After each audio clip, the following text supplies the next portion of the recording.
hello everyone who has joined us so far. I know that we're starting a little bit late, but I have special news for the Wobbly Python channel, the one that you're at, the one that you're watching now. I had to take a moment today and pick up a very, very special package. If I can just get these sorted out. I can get one available here. Here we go. Switch over to the full screen content. The helmet will go away. Vilmonic will appear. There it is. Vilmonic, the game that we're checking out today. But I have some unique news I cannot show off any other... Well, I can show it off any other day, but it's why we're late. We have got cards. As you can see, there's some green on the card. That's why there's a big hole in it. It's not actually cut that way. You can also see on the back, we've got watch and we've got play, and these have been provided for us by Lolar. Lolar has fronted the cost of printing for these because he is a tremendous friend of the stream and of the show. So when the drawing circus comes round again this Saturday with Alexis Draws and Magic Jaffet, we can give a little shout out to him for being a big supporter, helping us out a whole bunch. I think he also took a whole stack of them to hand out on his own. So he is turfing real nicely for us over here, and I really appreciate that contribution. So thank you, Lolar. These are gonna go a long way for getting us stuck in people's minds and people's hearts as we keep going. I've got a solid 1,000 of these.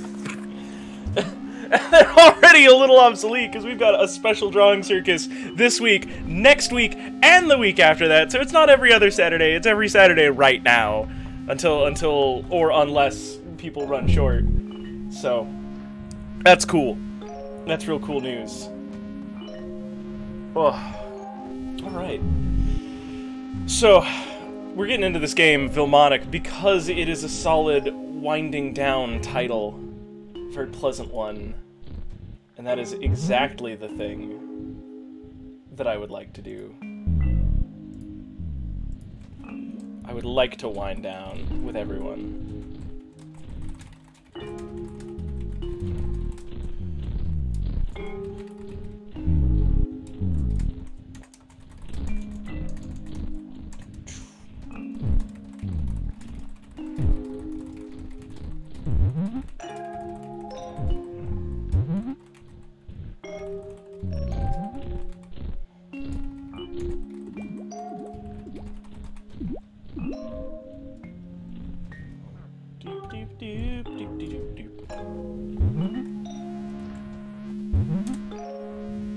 Boop.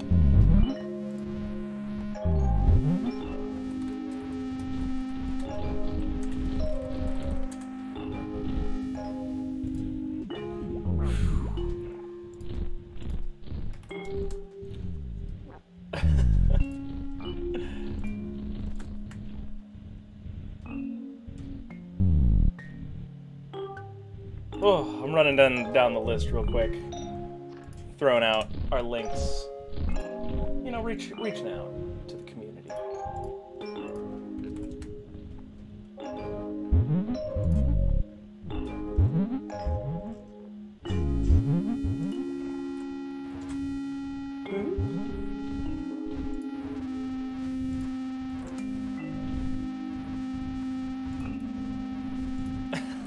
There's so many.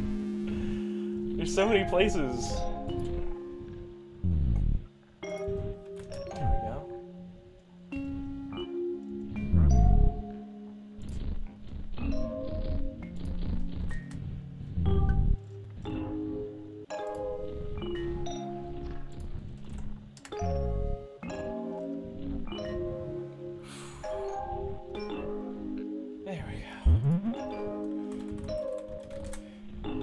I know. Riveting stuff so far, but I promise we're getting there.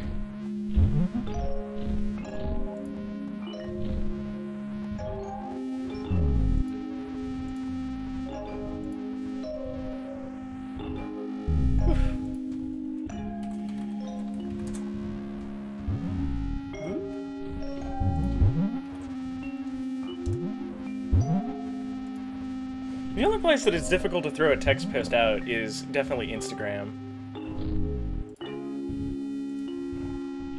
There we go. Alright. Now we can focus back in. Canewave, are you out there? Do you wanna hop in on this? Again, because you had a lot of really valuable insight for me last time. It was really good. Alright. Let us continue. We'll dive right back into the game that we had before. So, when last we left ourselves here, we had a huge influx of zombs. We had just suffered another mass extinction event. We'd gone from about 70 herbivores and 2 omnivores to 36 herbivores.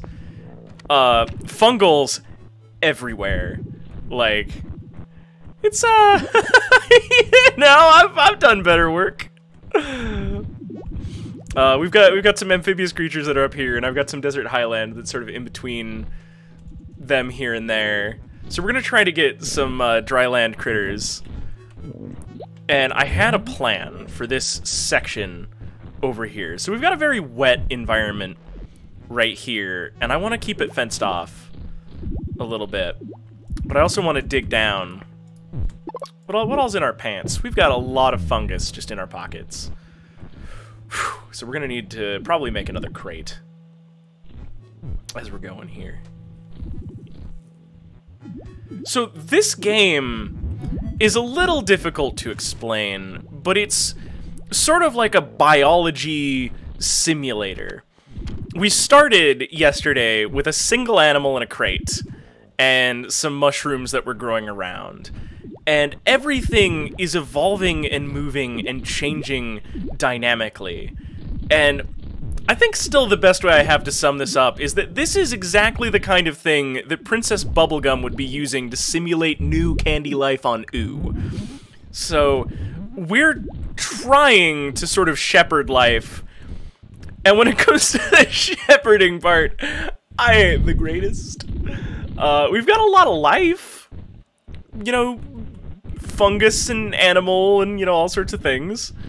We've got a lot of amphibious herbivores, and we are trying to make a terrestrial omnivore that lasts beyond, like, 1 or 2 iterations of the species.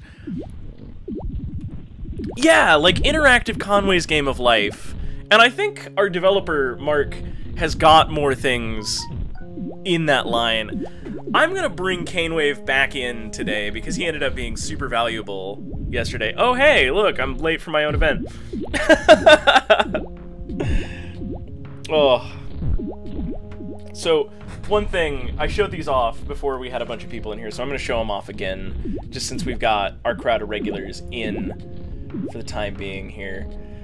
The reason I was late today is one of the things that is difficult about my channel is a lot of things are hard to explain. Like Vilmonic is unique and interesting and hard to explain, and the Drawing Circus is similarly weird and hard to explain. So we actually had Lolar pull together for us and get us business cards printed. I did the art, and he handled the rest, the printing and everything, and we have got play and watch cards for the show.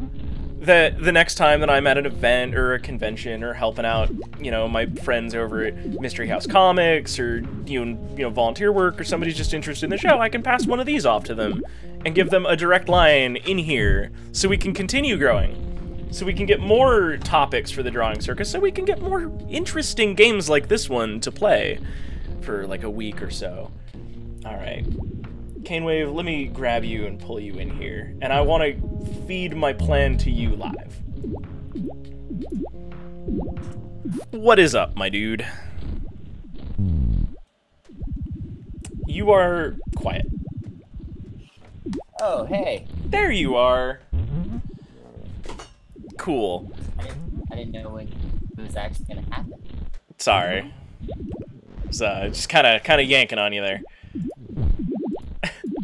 No, you don't need more water. Get out of there. You don't need deep water, you spongy boys. So, we have a shload of blossoming amphibian life down here. Yeah, we got 1,000 cards, so I'm going to be handing these things out left and right. I'm going to drop by the local colleges in, like, the week after this one, because I do want to give Vilmonic its proper time slot. All the correct stuff. Anyway, I wanted to talk about my plan here. First plan is to go up to the crates and chest and put a bunch of these fungals in them. There we go. You gotta do that twice. Then I'm probably actually no, I'm just gonna make a bunch of these fungals into boards because I'm out of storage space, frankly. There's so many mushrooms. Yeah, you kind of are a little overrun there. Yeah, so we're gonna try to tame this, like not by mowing the lawn or anything, but by propagating a stupid quantity of life, if we can. Like right now, we've got some very fertile land, and we're gonna probably tone that down a little bit. Like this section we're standing, it could stand to be a little more arid. We're getting a lot of very moisty boys, and I still want to generate some very dry boys, if we can. So I played some Vilmonic today, as you know. Mm-hmm. Yeah, till like 1 in the morning.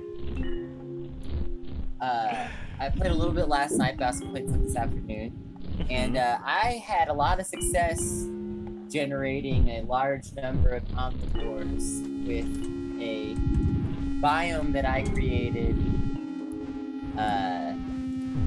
that was basically like a verdant river basin, but surrounded otherwise completely by fairly inhospitable dry. Did you post screenshots of that in the Discord? No, but I can. Yeah, do that. It's huge, so it's hard to really capture. It's like a massive. I spent forever just like installing this custom river. Jeez. All right, let's pick up some of this garbage while we're here. We are gonna end up mowing the lawn, but let's inspect the little boys that we got here while you're digging that up for everybody. Because then you can copy the link to the Discord post over to the stream chat, and they don't have to keep 2 windows open. Awesome. Extremely slow metabolism. Moderately wet and can be aggressive. So I want to try to take these species that we've got right here, and we're going to try to breed them in a few different directions. I want to try to make some very dry boys up here in the northeast. But I think the easiest way to do that is put them next to some like moderate wetness. And then we've got like the hyper wetness down here going on. Yeah, because these guys are amphibious. And I think that if we keep these like just slightly permeable membranes of these fences open, we're going to get a lot more interesting diversity than if we just tried to go whole hog the way I was doing last night. Because I was starting to get doofy. Bludgeonsoft, welcome! This is the developer of this game. And as always, Mr. Bludgeonsoft, you are welcome to pop in on the air if you have more ace commentary you want to deliver in person. But I understand if you're busy.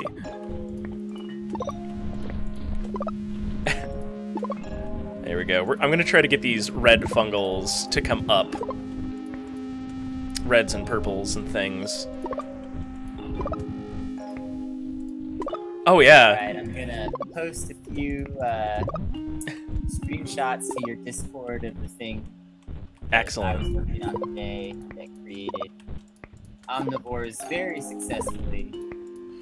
So I should mention a couple of things. The first being that Bludgeonsoft actually provided us with a key for this. Like, he is the reason that we're getting this first look. And his game is in early access for $10, so it's nice and approachable. But it's about to be released into 1.0, so it's actually at the end of early access right now. That guy, right there. Just for And if who might be like, I know that early access could be this thing that we all feel on the fence about. I'm sure even the developer might have feelings about it, you know? But, like, I think it's worth noting that this game is incredibly stable, incredibly polished, and nearing a 1.0 release. So don't be, like, scared of jumping in for that reason. Oh, certainly. The other thing too is that we played this for what, like 5-6 hours, like no crashes. Oh, I see you down there, Mark. I'm gonna pull you up now, up there now. But we're also doing a key giveaway. If you played this for like 5-6 hours. We're getting some feedback from you, Mark. But we're also doing a key giveaway. I'm gonna turn you down. Nope. There you go. Did you get yourself fixed? I lowered it a little, the mic. Yeah, there you are. Much better. Okay, but we're also doing a key giveaway. We're looking to have folks draw our little Vilmonic guys, like all these little critters and things. You know, come along, post them either on Twitter, tweet them on the hashtag Vilmonic. Vilmonic has its own public Discord, or you can join my Discord and send us some art of our little creatures that we're going to be talking about today.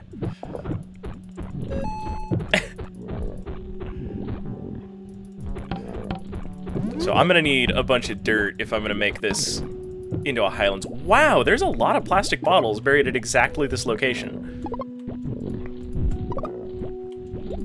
So, Mr. Mark Play My Weird Game Vilmonic, welcome back to the stream for a second day. Yeah, hey, so I put headphones on. How's my mic? Oh, that's perfect. We can hear Yeah, you so this- just fine. Alright, so I have posted Did- screenshots you requested of my river basin biome. As I said, it's really big, so I just posted a few to try to capture it. But anyone who wants to check that out, this was very successful at bringing omnivores in a fairly rapid time. Did I just dig up a crate? I just dug up a crate. Is there stuff in it? No, it's empty. Oh, you're digging. Yeah, that shovel is great for finding stuff. I'm I gonna. was treasure finding hunting funny shovel. when I use a dirt bomb and like make an area have dirt for the first time, and then I dig it out later and I find all this junk, and I'm like, where did the junk come from? Some weird physics. Here we go. I'm gonna dig, or I'm just gonna place a little bit of water here. There we go. Let's throw an egg at it. We'll let that hatch and try to populate this area, and then we'll dry it out over time. I'm gonna try to go slower today than I did last time. But I'm still gonna need just a butt ton of dirt. So much dirt. This Those area is like yellow almost marshmallows. organized now. Yeah, Yeah, there's some go on. going on now. Yeah, the Marshlands are some good biz. Man, where are these plastic bottles coming from? This is unreal. This place was a dump before coming back here. Digging up like whole tires. Okay, we got a bunch of dirt. This should work now. Alright, so my plan is to kind of get like the most moist and the least moist to just live side by side in harmony. I'm hoping. Although he's unhydrated. Yeah, that sounds like a good challenge. Nope. He's all gray. I hope he That's a doesn't good dry out. question. Was inspired by Conway's Game of Life and academic artificial life projects. So yeah, this is very much in that line.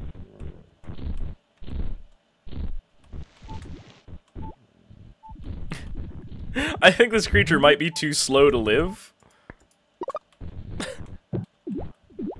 And I mean that in basically the most condescending way possible. Our little It looks flat... like it might- Go on. It might survive. It might surprise us. That's a pretty sure. Yeah, he's reasonably robust. I'm really pulling for him. I don't want to have to go get more eggs. Really weird one. Mm-hmm. I'm gonna try to make this into sort of like an extreme hills sort of biome. Then I've got some red fungals that they were doing well elsewhere. I learned yesterday that I do not want to put, like, the garden space immediately next to the water source. Otherwise, you get these creatures that have, like, super bad senses of vision. Also, Chad is talking a little bit about Conway's Game of Life, and I think that's a valid topic to delve into, since I think you guys would probably have a more complete understanding of that than me.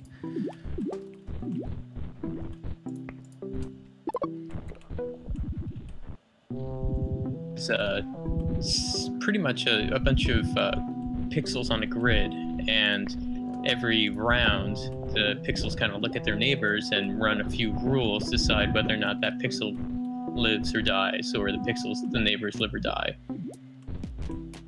You get out of those simple rules, you get emergent kind of cool behaviors that you never would have thought of, and things can get pretty complex. So this is definitely, Vilmonic is definitely trying to take that same approach. If you look at the brains of the creatures, the brains are really simple. Sort of neural nets. And we can take a look at the brains. I'll pull one up for our little flatworm here. The Mdaum Hamstanam, or Hamstanam. I'm gonna just push you over there. Brain section is just it's a really simple brain, and those simple rules, which are just relationships between motion, sense, and water, and hunger, stress, and thirst, just those relationships change as the genes change, as these creatures reproduce, that mutates and evolves.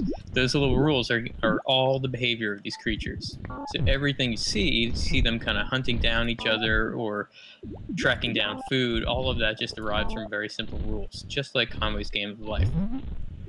Yeah, similar concept. We can also see between the two that we now have this little double-pronged flatworm, and he has reverted to being amphibious again, despite being largely surrounded by...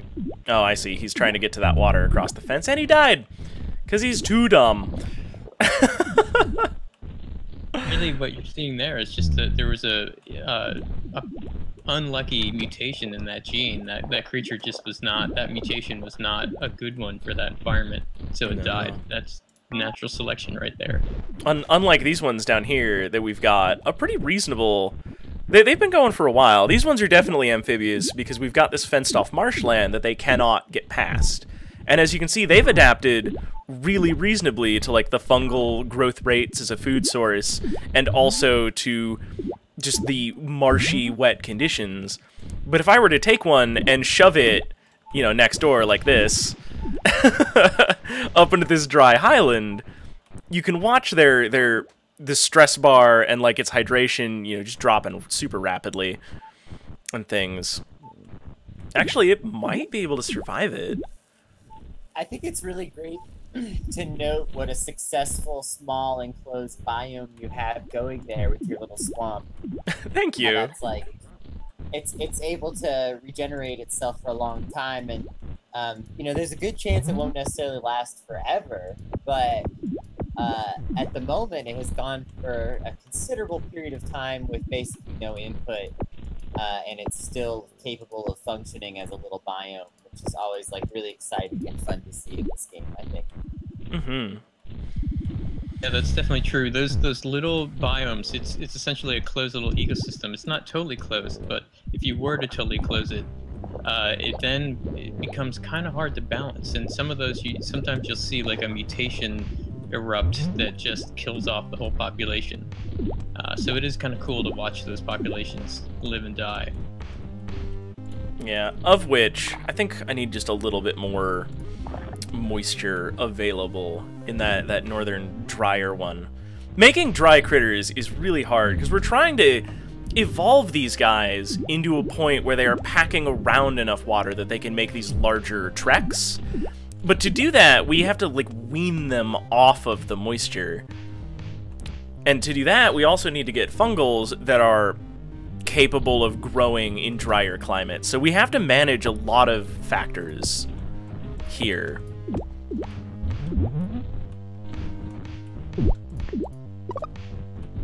Oop. back to the idea of like sort of these sub-ecosystems that can be kind of somewhat closed in or entirely closed in and sort of balance themselves or not in this game. Not only can you like actually do it like this where it's very organized in a fence, but like you can also experience this in larger areas in the game through either design or you find, where you have these like little subsections. And this actually relates to what Wobbly was talking about, where if you have a garden right next to a pool of water, that in and of itself can become its own tiny ecosystem that it just pertains to itself, because creatures will just live and die right there next to this pool of water and evolve based on it. Yeah, it was really just not the intended thing at the time too, because we were working on Fight Club Island a while back, which has itself become a very valuable resource for dry tundra fungals. So it's not a failure; it's just weird. Going on? Wow, it's a wasteland now. It is. It's irradiated. I drew that picture of me pushing the barrel around, and that was not a joke. That is a thing that happened last night. I want to take up these stone floors. They were here when I got here, and I didn't realize that the shovel was away. Oh, you just purchased it? Excellent. I can confirm, at least then, Mark, that your investment in the stream has paid itself back out. Also, Vulcan, I would like to encourage you to enter the drawing contest anyway, because this is a great game to inflict on somebody else, too. Oh, we've got some fungals that are trying to grow on the stone. Maybe I shouldn't pick up the stone floor. It's succeeding! That's very cool. Make sure you keep those, because that's hard to get to happen. We're going to expand, in fact, its environment so that hopefully it can propagate more successfully. Well, is it truly gonna succeed though, or I mean, well, so far it's looking really good actually. Holy crap! I just picked it up because it had reached maximum ripeness and was decreasing in scale again. Ooh! Look at that! We've got like 4 cultures that are succeeding. Just got it at maximum ripeness again. That's incredible, and you don't even. It's even more incredible because you don't have anything eating them. Yeah. Kentasian, welcome! Thank you for the lurk, my dude. If there's anything that we can tell you about this game, like, feel free to ask. It is definitely an odd but beautiful duck. It's naturally propagating on the stone! Yeah, so on that stone, you see the broken pieces of stone, they actually have a little bit more moisture than the solid pieces. Oh, and then yeah, other I do. floor types have even less moisture, so there's still, you know, that's kind of like the gateway floor right there, but to get it on like red brick and some of the others, it's still a Red challenge. brick the lowest moisture. There we go. Explain it all, please. Well, you are in luck, Kentasian, because I have the man who is behind all of this kind of nonsense here in the call with us. Nonsense. I have Mark, the man who is designing this game and making it happen. We've covered the concept a couple of times, but this is a life simulator, and our sub-goal, it is not a stated goal. This game does not point you in any particular direction, is we're attempting to make a sustainable omnivorous creature.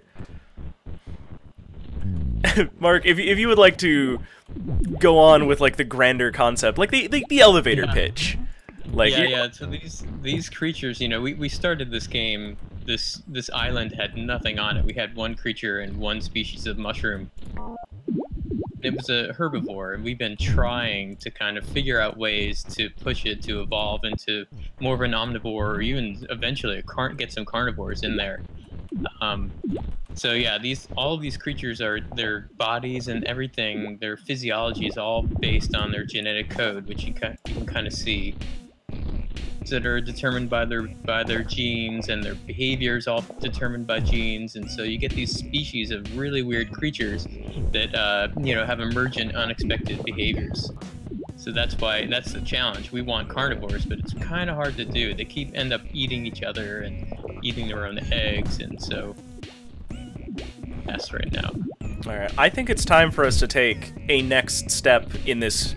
So my plan right now, Cantasian specifically, is we have these biomes, and you can see the different colors of ground. In the lower left, we have a very wet marshland.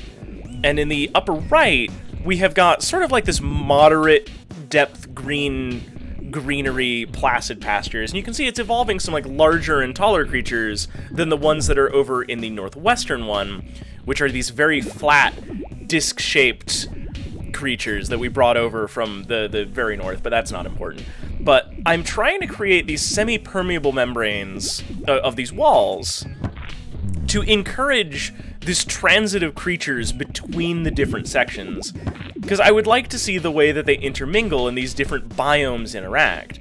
Maybe the Northwest will become like less fruitful and less food-filled than the Southwest over time once we start getting more creatures up in it. And maybe we'll see like a migration, and maybe that will help it self-sustain, is my hope.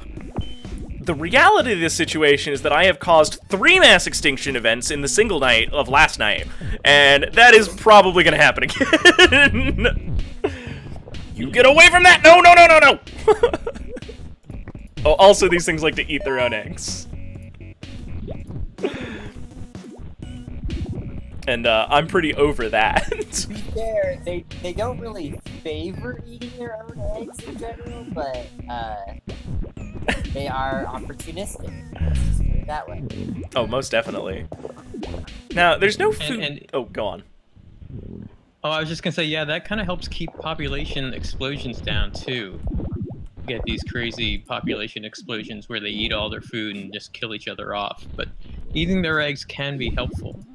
Speaking of which, our general population is down by like 10 critters by this juncture. Also, it's fairly realistic even for a lot of creatures that we would think of as quote-unquote herbivores to eat their own eggs. In a state of stress, especially. Yeah, we're starting to kind of run out of funguses over here in this northeast. Oh, and you can see the big boy migrating. He's moving over to the drier tundra in search of food. Pretty cool. That's exactly what happened. Yeah. He just organically figured it out. Yeah, Cantasian, you know, I'm not great at Even this. though these barriers are significant, they are also surmountable for these cannons if they're determined enough. Speaking of, I wanted to take this northwestern segment and just make it as dry as I possibly can. So I'm going to start putting some stone tiles up in here. How are those stone-growing fungus doing? Oh yeah, let's check up on that. I've got one more in my pockets. They're still going. They're not going super hard. I mean, if they're going at all, that's like what we want to see. I think they might have all just died as we walked down there. Yeah, that's a pretty harsh environment for them. I don't really want to introduce predation. Well, I guess if I introduce predation to these things, it would probably speed up their breeding cycle in the long run, wouldn't it? Kind of, but if you don't limit the factors, like, they're just not going to grow there. Like, if you really want to get stuff to grow onto stone tiles super successfully, the best method I've come up with is to create, like, a fairly small, but not too small enclosure that's mostly stone, and then the rest of it's very dry, and you put some very dry fungals there and some somewhat aggressive herbivores. You just say, okay, fungals, if you want to live, you gotta push into that stone area, which is much larger. Yeah. I mean, we're still seeing them propagate. They didn't all die. They definitely released spores. So that's good. And while looking at that one, you know, see how tiny it is. It's got very little surface area. That means that it doesn't need much moisture, and it doesn't need much nutrients, but it still has a high metabolism, barely. So that's probably going to keep it from doing too well on the stone. Yeah. Alright, so I have moved some of the moisture away, and I'm trying to make sure that it has enough room to grow effectively. We're gonna keep some of these white ones in our pockets. This might be a good place to use a garden. Do you think, like, just right in the middle? Oh yeah. Just to, like, make sure that you don't lose this species necessarily. Oh, I can also damage the tiles a little bit more. To ensure that there is enough moisture. Because we can take the edges of this, like the fringes, and make them very dry. And hopefully, as the fungal grows across the landscape, it will develop in a particular direction or not. Oh, my pants are full of fungus again. Phrases that you only get while playing Philmonic.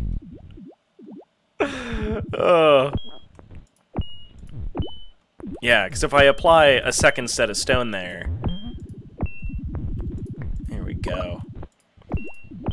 So maybe around this bend, too, as these evolve, we can get ourselves some predation going on, too, to try to encourage them to breed more quickly, you know, through violence. I'll take that. Ooh, nice, 7 in one go. So we're getting higher yields the more that I do this. Also, yeah, Vulcan, there's definitely ecology to be simulated. Like, there's all kinds of ologies going on here. It's really cool. Like, I cannot get over how nifty this is. Thank you for the host cake. I hope you are ready to mellow out and enjoy some really bizarre video game. Yeah, I grew a beard since you were last here. It's been a long time. You gotta come hop in and join the Discord.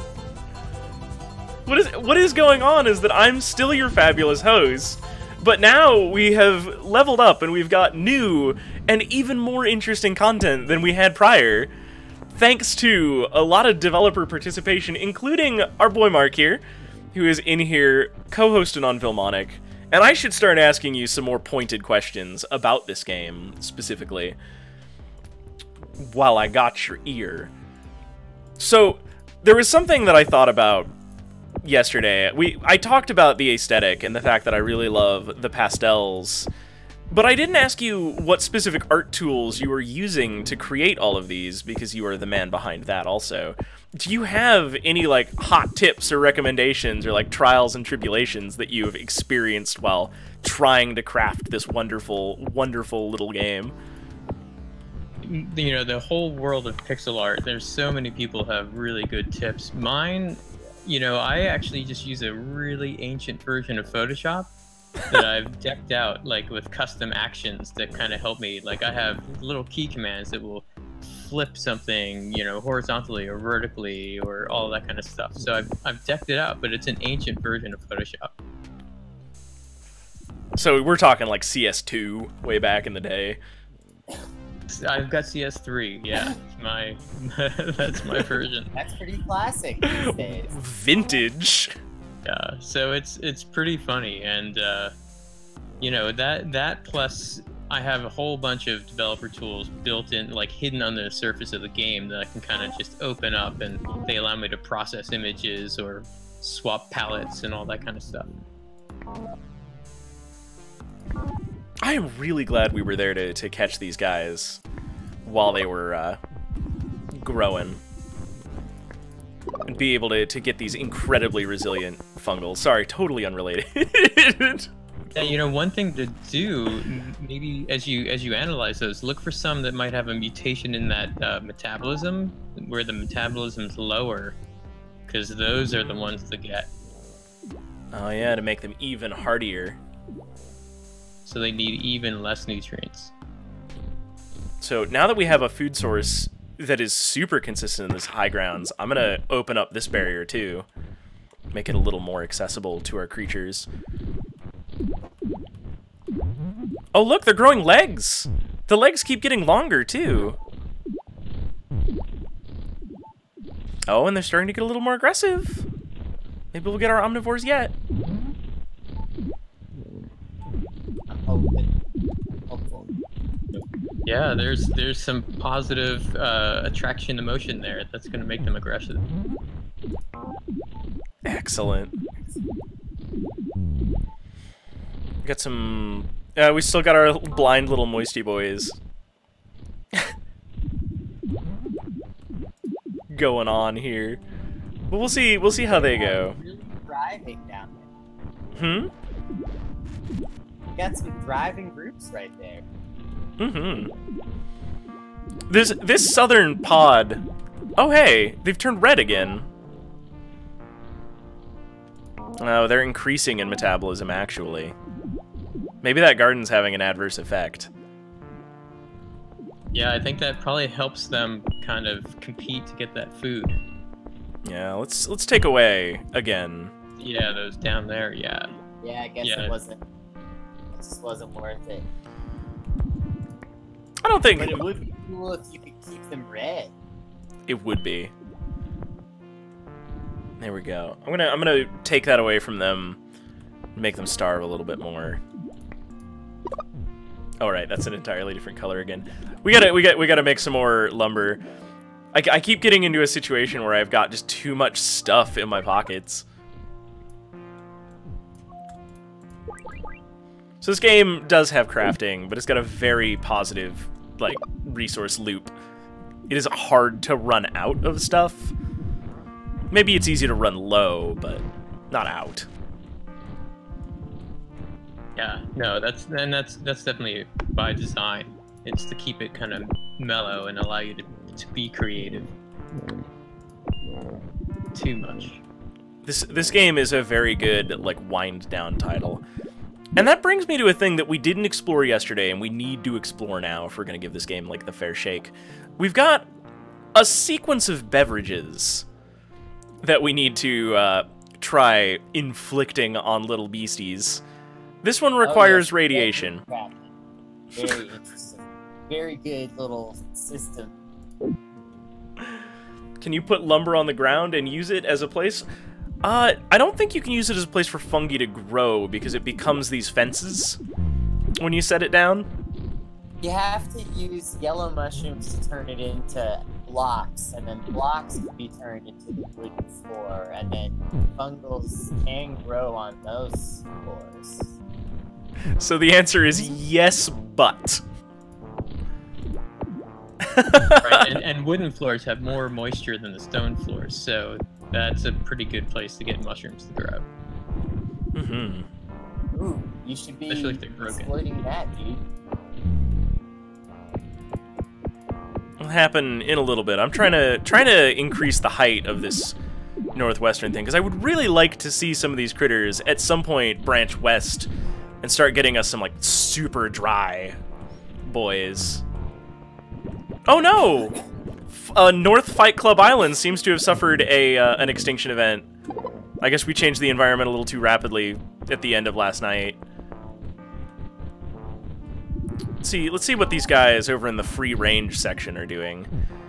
They have got very good perception. Real life, super rapid environment changes don't often work out in this game. Lolar, I appreciate that you understand the distinction between science and science! And, unfortunately, we've been doing a little bit too much science, and so I'm trying to tone it back down into some science. But there will still be no writing things down. The whimsy side of the game. Oh, hey, check it out! Oh, these have a very low metabolism, so let's harvest some of these.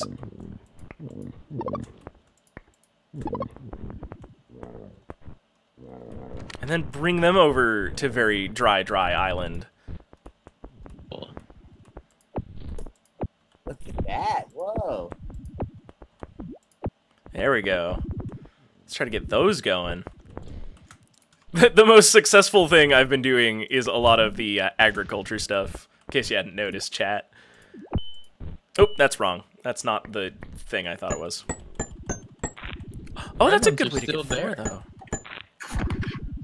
Mm-hmm. Also, the purple is not quite equipped for how dry that is in the very middle. I'm going to make these two species compete between each other.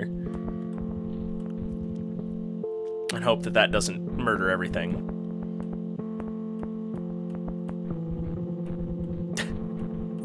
So, Mark, we talked a lot about anims, but maybe, Lolar's kind of asking a little bit about how fungi breed. It just kind of got me thinking, like, maybe you could go into just a little bit about how fungals kind of breed and speciate and how that works on their end, because I know it's a little bit different and very interesting to hear about. Yeah, they actually they breed asexually and they shoot out spores, and the number of spores that they shoot out is based on one of their genes, which determines how tall they grow. So the taller the fungal, and I think also the wider it is, can't quite remember, but the shape of the mushroom itself determines how many spores get shot out. Oh, that's interesting. Yeah. So the shape of all of these things is not arbitrary, and it's totally determined, based on how well they're surviving, and it's all based on their genes. Those, like in the desert, you get really tiny ones because there's not enough nutrients to support a fungal that has too much of that's too big. And so that's why we're seeing these tremendous bell shapes up here, and these itty-bitty little purple spires down south. And the ones that are in the water, they're all wrinkly because they, those wrinkles really help them evaporate water so they don't get overhydrated. They're super tiny and round. They have very little surface area. Helps them retain the water. Man, this game is just fascinating. So we've got... Oh, that's what it is. Those dots are actually how many spores they shoot out. Oh, the dots? That's what it is. Yeah, so that's what the spots on all the mushrooms. The more spots, the more spores they have over their lifetime. Oh. Cycle, if their fertility's high enough, they'll shoot out spores. I think we need a new little McDuder here. So I'm gonna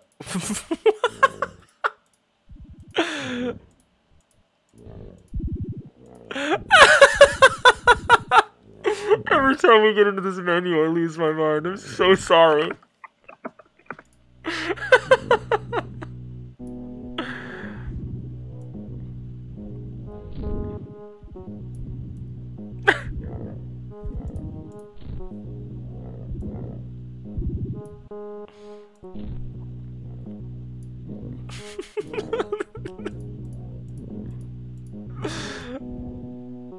Oh man, he's got the poofiest pants! Alright, that'll be us for now.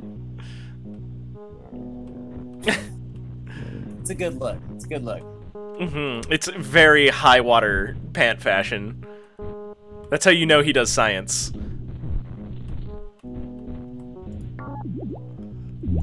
So one of the things that was brought up in this yesterday is that if you click the little picture of them, we can see sort of their bone structure and the parts of them that are like integral and very important. So if anybody is out there like with just a pad of paper at the side of their desk and they're scribbling at them, you can like kind of bone the creatures out. Hang on, we're not doing phrasing.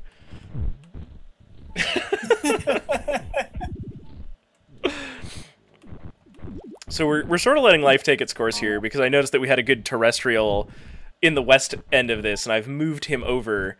And I want to see if I can get him to propagate in this new environment. I need to get rid of some of this junk, though. We've got a bunch of just garbage everywhere. Because the farther... I'm trying to make these subsections that are different and more inhospitable in their own unique ways. But still attractive to the idea of life. Because we made a bunch of barren wastelands that were not yesterday, and it turns out it kills everything, and that's a bad idea. Yeah, extinctions 210, pseudo-extinctions 42. So, you know. I got a track record. You gotta break some eggs sometimes. Can we talk about the sound design of this a little bit, Mark? You've got this, like, very placid, very wonderful soundscape that is really relaxing and mellow. Are you composing all of this yourself, or have you dug up samples all from the music places? is composed that I've composed, and it's also dynamic and changes, you know, based on things that are going on in the game too. And they're all definitely, you know, mellow songs for the most part. All of the sounds and the sound effects in the game also are, you know, a lot of them are kind of field recordings, but then they're tweaked to kind of make them sound a little bit digital, a little bit old school, not quite clean. So yeah. It's been really effective at sort of generating the mood that I'm pretty sure you're going for. All right, there's just fungus that was underneath the crate. There was early on, I had a plan to make the music also have a genetic code and to evolve and change. Oof. Did that rabbit hole? What was the side effect of that? You know, that one I've been kind of mapping out, and it's crazy complex, but could be really fun. And that's probably going to be an add-on, you know, once I get around to it. Yeah, that seems like the kind of thing that could evolve in a way that is going to be exotic. It's kind of, you see that gem on the ground? Those are, you were thinking they were hubcaps. I've kind of thought of them as gems. Those were going to be part of that music system. Really? So you could tailor it a little bit. Yeah, you could use those to program it. Interesting. Something that could happen in the future. There's a bunch of junk in this game that right now is a crafting ingredient, but there may be some more uses for it in the future. Yeah, things are pretty nailed down. Like, you have a very complete product so far as like a lot of the early access stuff you can find on Steam when you're just clicking through. But like, there's still so much room for it to grow and develop in the same way. I mean, that's sort of what the entire concept of the game is about, right? And I want it to be a living world, and so I, you know, I'm going to be adding stuff to this game forever, just because it's so easy to add new goofy things in. But the next, you know, once this thing gets out of early access, which is going to be very soon, like within this month. Oh, geez. Then the mobile version is next. So this game actually already runs on your phone or an iPad. It's got all the touch capabilities built in. So that's going to happen real soon after the early access. I saw that it's already plugged into the tooltips too. Like, you've got like long touches and half touches, and you've really thought about the way that this game is going to be controlled by a touch interface. There's been periods where I have lamented the lack of a movement hotkey, even though WASD controls are built into the game. So like, I think that's a really strong move. Yeah, I mean, so you could, if you had a touchscreen, you could actually just control it all with that. I actually do. My other monitor is a tablet monitor, so maybe we'll try that on day 3. It'll work. Yeah, you can swipe around, you can swipe and hold and drag your person around.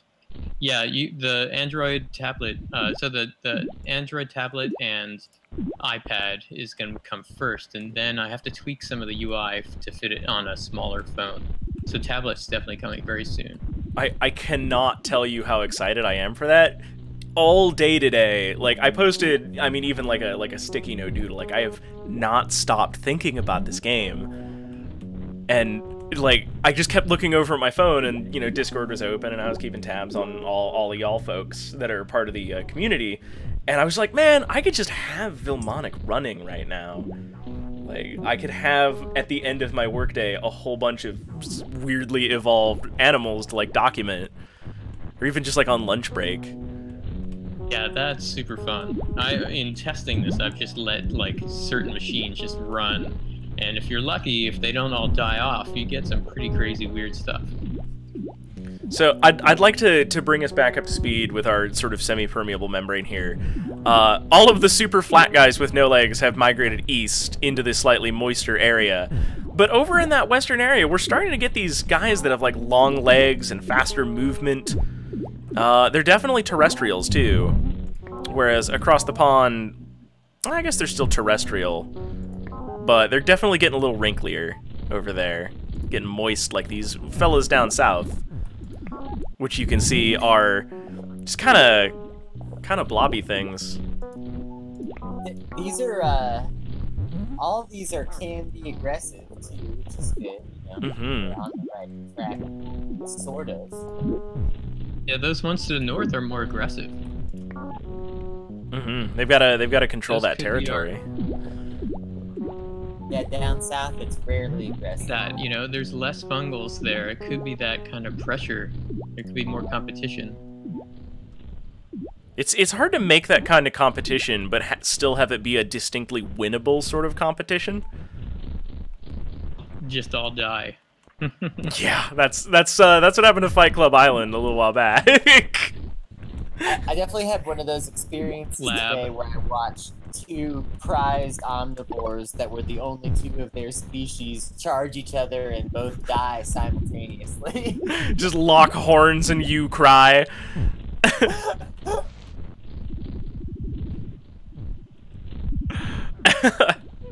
Our population is starting to come back up too. Like, we're back up to 38. Now that I've stopped pushing giant barrels of radiation all over the landscape.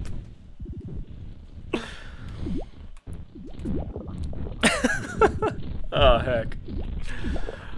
So far as things like to be aware of as this game is developing, there's not a lot of aquatic creatures, and the water is sort of the safe space from the zombies, because they hate it. That's why this guy is so mad all the time. But can we look forward to seeing like aquatic food sources, or I guess actually there could be an entire species of purely aquatic predators at this stage in the game with some lucky evolution? You know, you can actually, the only thing that's holding back aquatic life forms from evolving is the fact that the mushrooms don't grow directly in the water. But you could, if you wanted to, try to do an experiment where you create aquatic creatures. The way I'm envisioning it is you would probably have to have pure water with a few little one-tile islands or small tile islands of marsh with mushrooms on them. Let's make that like our 4th biome, and just start expanding over. We'll get this Might be a zom, real challenge. Oh, pound him with a hammer a few times, and just kind of unleash to the ocean. See if we can make Yeah, I mean, something You got a truly big water aquatic. area here. You should make this. Oh my gosh! Don't do that. You're trapping right in the target zone for our new area. No, we need a place that'll grow a few mushy rooms. So let's have it be right there, shall we?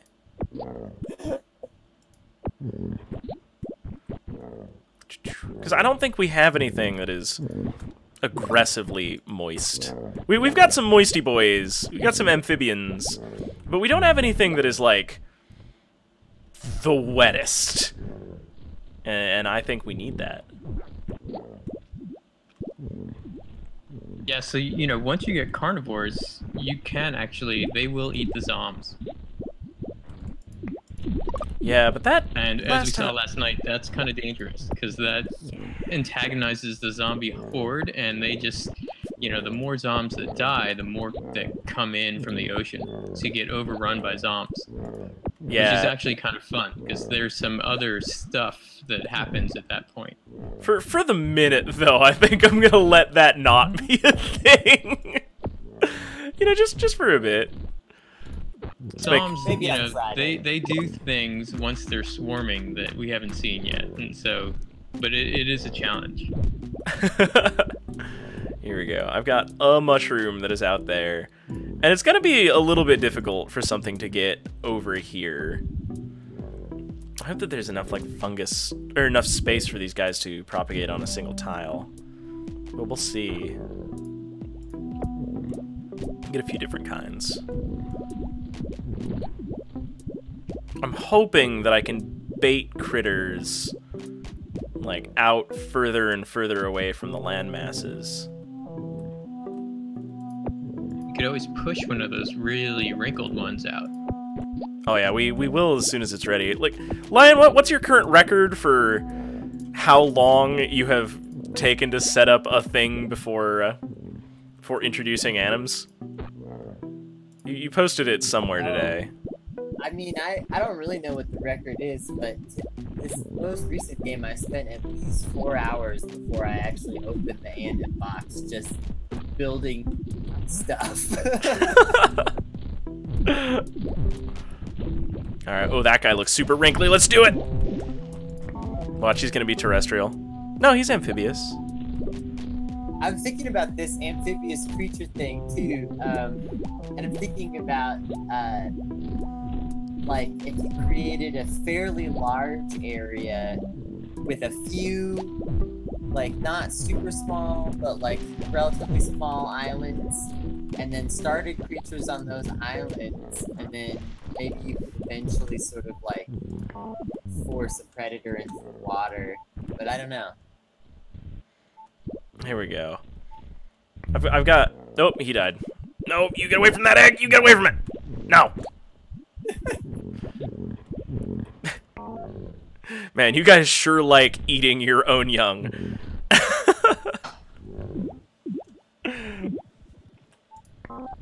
Alright.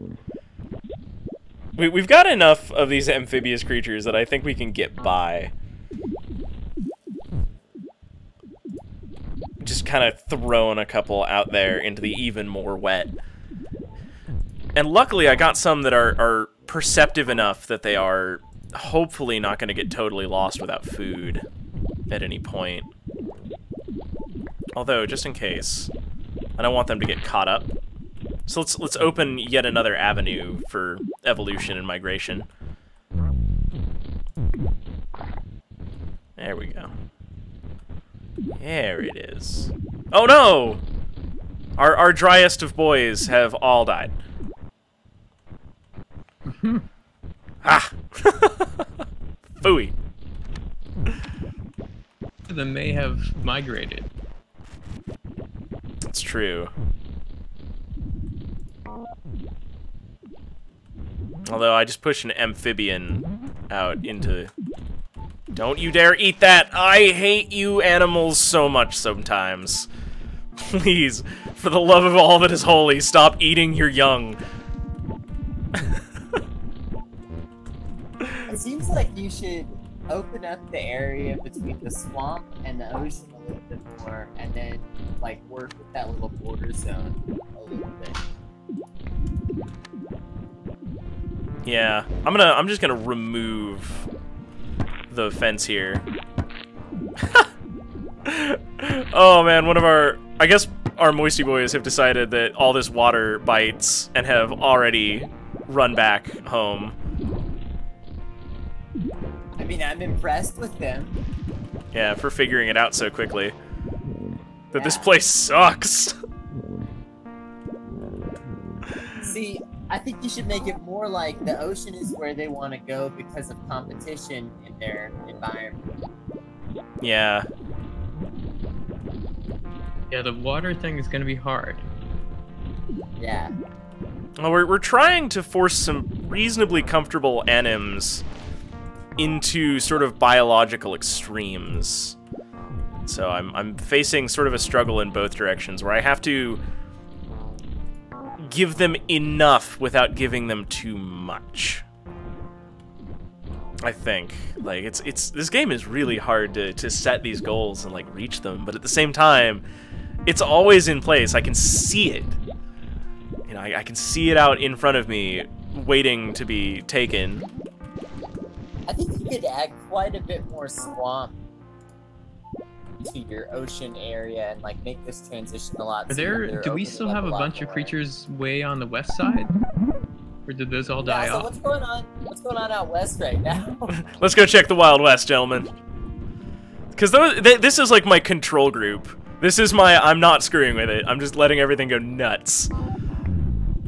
Oh, he died immediately upon being looked at. So, I pushed a creature out here yesterday. Like, way west, when there was no food. But now there's tons of food. And I'm just kind of letting them take their own course here and spread organically.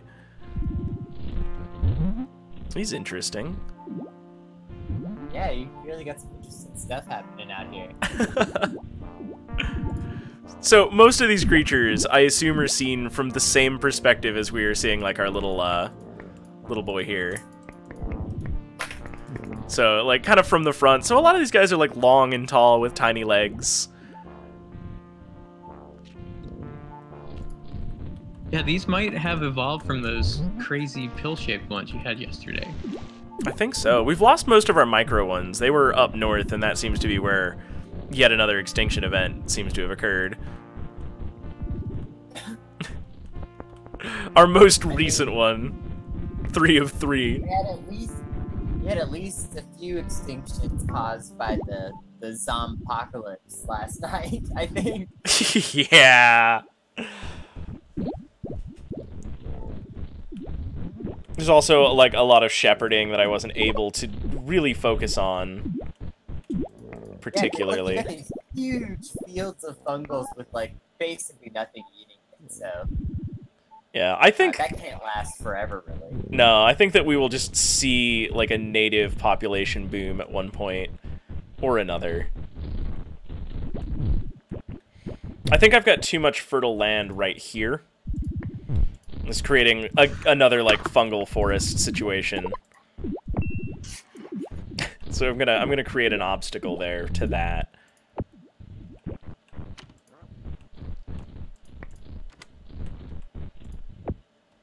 There we go. Move a couple more eggs up here, hope for the best. Those are a good idea. Like, just a few like that. So kind of... That's a cool little... Make their brains work harder. Yeah, a little double ducky. Oh, I don't know how this amphibious guy is going to do here in Super Dry World. I think he's going to need a little bit of help. As he moves out of the water that he desperately needs to live. Please, please, little guy. Don't be a dinkus. Oh, yeah. Oh, yeah, here we go. This one's capable of overhydration. Oh, and now he's going to compete with this guy for the water source. So he might... This guy might be our taker for this northwest section. I'm hoping.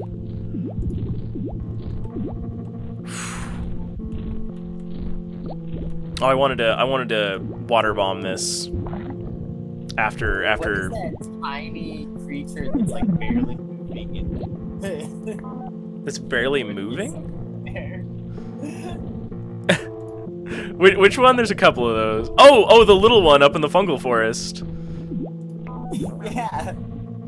You see that guy? He's like, just like he's so itty bitty. imaginable. Oh, he just got murdered. Oh no. I guess this guy is some kind of a predator.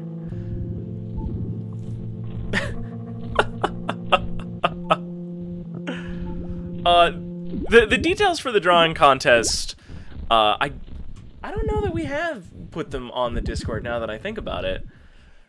I mean, it's in the stream title, right? Enter the drawing contest. All you got to do is, you know, tweet it at me, post it on the Discord, just like get us the art, right? Because like we're gonna be super proud of it, and we're definitely gonna put it up on the fridge somewhere, right? And you just make us aware that it is here at some point, and we will take a look at it. And then keys will be awarded based on largely arbitrary distinctions. And we may have more than one key. Like that's up to Mark's discretion. Oh yeah, definitely. I think it really Send in all those images. Mm-hmm. Like I've been trying to draw like my best like nature things while like sort of staying within the guidelines of what I'm seeing in Vilmanic. Like I noticed that there's like no black anywhere on the screen except maybe, you know, the outside borders. Like it's all a little bit pastel. It's also slightly desaturated in most places. Maybe tagging it with like a light noise filter would really take it to the next level, but like I'm not about to get super picky about it. You know, little stuff. Regular, ordinary art concerns.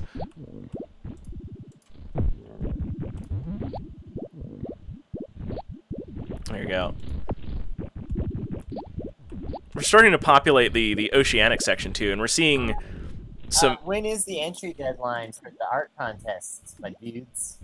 Oh yeah, I sort of assumed Oh, yeah, by they're the end of the living. week.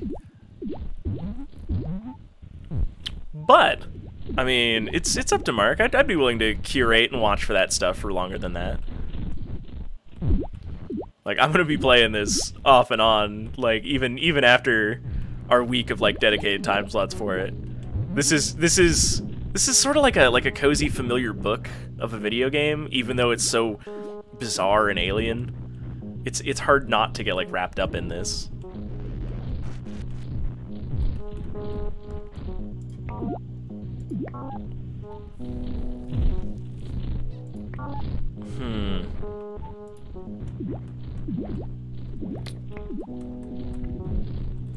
I'm gonna try to moisten this up.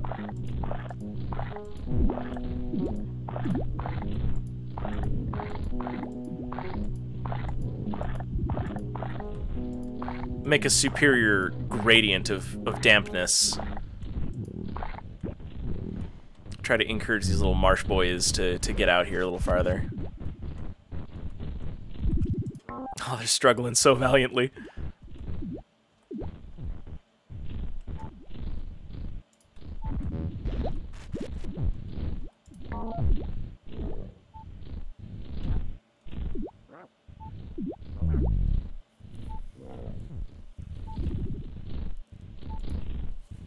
Interesting balance in that marsh biome. Mm-hmm. I think we're starting to see them outgrow the food population at the second. Hopefully that'll drive them out. Open that membrane up a little Might bit. end up just putting themselves out of business there. Yeah. I think single gaps is probably too small for the kind of changes I'm looking for. Realistically, even like a relatively like generous in the sense of it being like still fairly open constriction can create a lot of pressure on the ecosystem in this game, I find. Don't be too late. Please drink. Choose to drink. No, you idiot. It's gonna die of dehydration. Oh. What is wrong with you?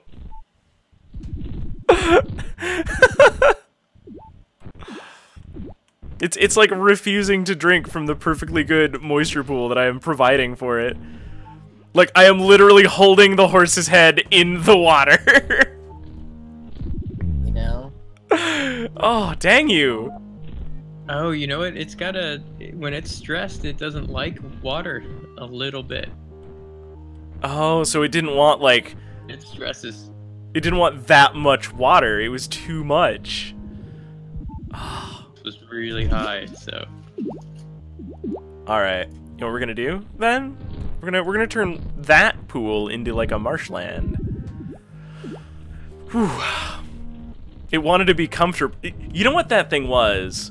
That thing was the kind of guy that really needs Hydration Bot to come in and remind him to take a drink. Where being comfortable was way more important than, you know, not dying.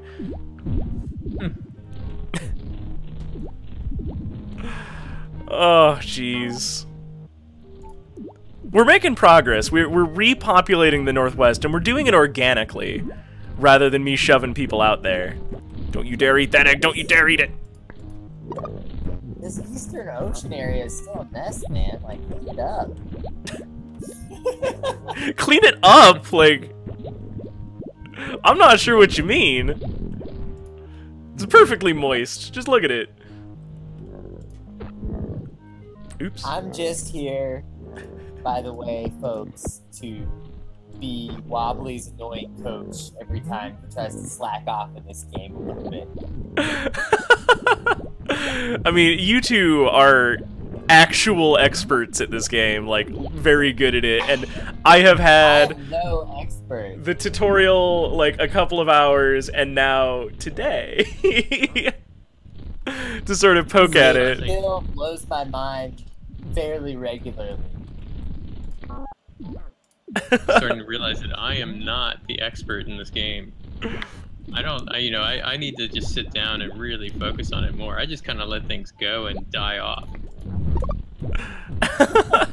Oh, that's great. Then we've got both schools here. Like, we've got west side of the fence and east side of the fence going on. You know, Sharks and Jets. Yeah, no, you guys are actually turning me on to some things that I had not known before. So this is great for me too, weirdly. Cool. I mean, that's what playtesting will do. Like, which is sort of what's going on.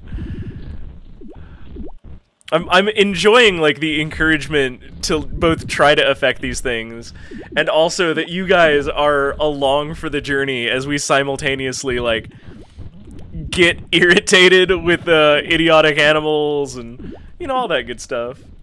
Yeah. Yeah. Those that are too stupid to drink. Right, Finkelstein420? Or is it Finkelstein or Finkelstein? This matters to me. Probably depends on which coast you're standing on. But this game is one of those games where you can rock back, put your feet up, have yourself a beer, and whatever you do is probably as good as anything else you were gonna do. I cannot. Yeah, I mean, as hard as I try to shepherd, like, I still have a lot of issues with things just not going my way. Don't get me wrong. Yeah. It's nice to meet you, Ryan. Welcome to the Wobbly Python channel, where lately I've had great fortune in attracting the most exotic of indie devs, Mark here, that we've got on the line, and also another avid fan. So we're kind of getting a simultaneous three-way. Oh, I know you? Oh, I know you. Yeah. Welcome to the show, my dude. You are an old-timey contact, like so many that I've got here. Wobble's classic.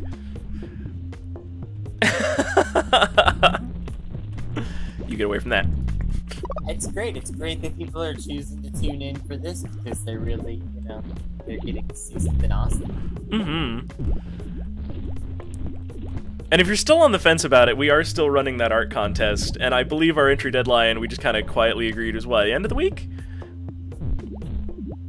Yeah, that sounds good. Yeah. So on Saturday, we will be awarding that key, and, you know, other keys. Like, we got maybe a mess of them. We don't know. It's a little seat of the pants. But we'd love to see you guys draw some anims, draw some just art. Because this game, it breeds a lot of variety and interest, and just focusing it through that lens of how you got into a fight over something. Oh, you're still an herbivore. I was hoping. But, like, focusing it through that lens is a really cool idea. We're down to 18 critters. What am I doing that is murdering everything? What's going on in the West? There's gotta be some kind of die-off event happening in the West, big time. Yeah, what's going on here? Oh, we've got these longer living critters. I think that their fertility is down and their lifespan is up because they don't have... Oh yeah, we could totally flood the Steam page too.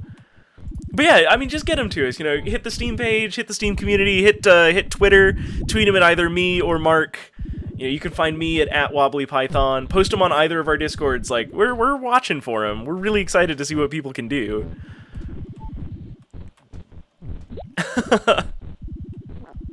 I'm gonna open up this wall. I don't think it's actually containing or doing anything worthwhile.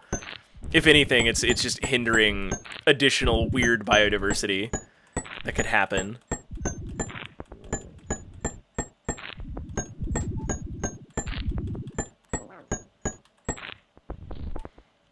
It would be great if we could get a directional membrane in some way.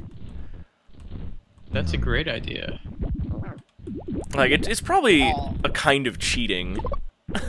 You know, Finkelstein, we've tried several times tonight to describe this game, and there really is no way to describe it entirely, but it is a artificial life simulator that just goes places that very few games go. I mean, this is like akin to the simulators of like the olden days, in the 90s, early 2000s, when people were still making really ambitious sim games more often. And but this is like a more modern iteration of that, and yeah, it's a really fascinating thing that you can just experiment with and have a good time. The last time I played a game like this, it was like just in like a concept that is this elevated, was a game where you played the director of like a spy agency, and the input you got on the decisions you made the next day was you read the newspaper headlines. It's awesome. Yeah, and this game like just reminds me of that so much, because it's abstract, like kind of out of your control, but like all of the information that can be provided it's so neat. And it's going into like the actual full release here shortly. Oh, things are kind of trending towards ye olde Fight Club Island as the marshland gets depopulated. So I'm gonna try to open that up again. You know, it's funny, I made these fences in an attempt to contain things, and we made some stable environments, but like the best way I've found to spread life around is to like start taking the fences down in moderate amounts. But keeping those choke points helps to, you know, keep you from having like the situations where when you have just too much of a big, open, easy environment, then evolution becomes really stagnant and dull. Yeah, you know what we can do over in this marshland to encourage more competition? I've been trying to think about ways that I can get rid of marshland but not invite new weird kinds of fungals. Why don't we just put some boulders down? It'll make the walkways tighter for all these little guys. It'll make it harder for them to propagate and move. Oh yeah, they're already fighting each other.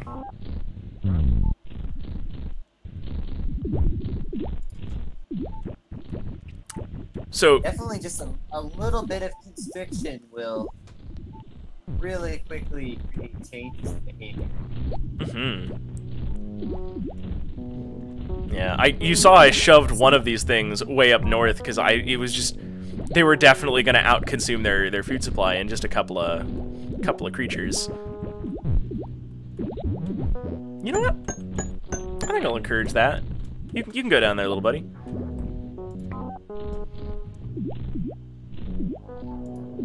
Maybe that will like drive you away from the goal of being aquatic, but at the same time, well, I'm willing to just kind of see where it's going. Like I'm less super all about the idea that whatever this is like has to succeed in the way that I intend it to. I'm really just kind of along for the ride. Yeah, a lot of times it's more about just trying to create an environment that produces interesting results, period. Maybe not a specific result. Well, anybody who's done like a tremendous amount of actual science knows that, you know, sometimes the result that you get is not the result you want, but that doesn't make it any less valid, you know? Definitely, and you know, this game is all about setting up those experiments and, you know, world and try to figure it out, and it's complex, so it's not always going to be as easy as you think it might be. I want this little guy to live, so I'm trying to save him. You'll see me shove him back from like the super deep ocean. To be honest, sometimes it's easier to just like shove things through a hardcore radiation genetic tumbler situation and then like pull genetics out of that and get it in your environment that can actually just like breed what you want.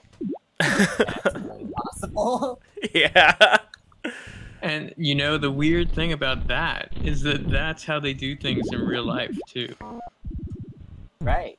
A lot of farming, they actually use radiation to create crazy mutations and see what kind of, you know, great new vegetables we have from that. Yeah, there's a where a lot of my extended family is from is sort of an agricultural region that may or may not have had a bunch of like radiation testing done, and like there's sections of the soil where like that's a very present thought for that region, where like occasionally like we get this new weird thing that gets discovered up there. It's real interesting. Lolar knows more.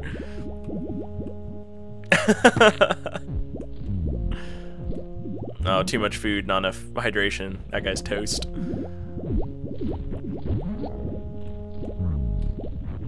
What's your total creature count looking like? It's down even more.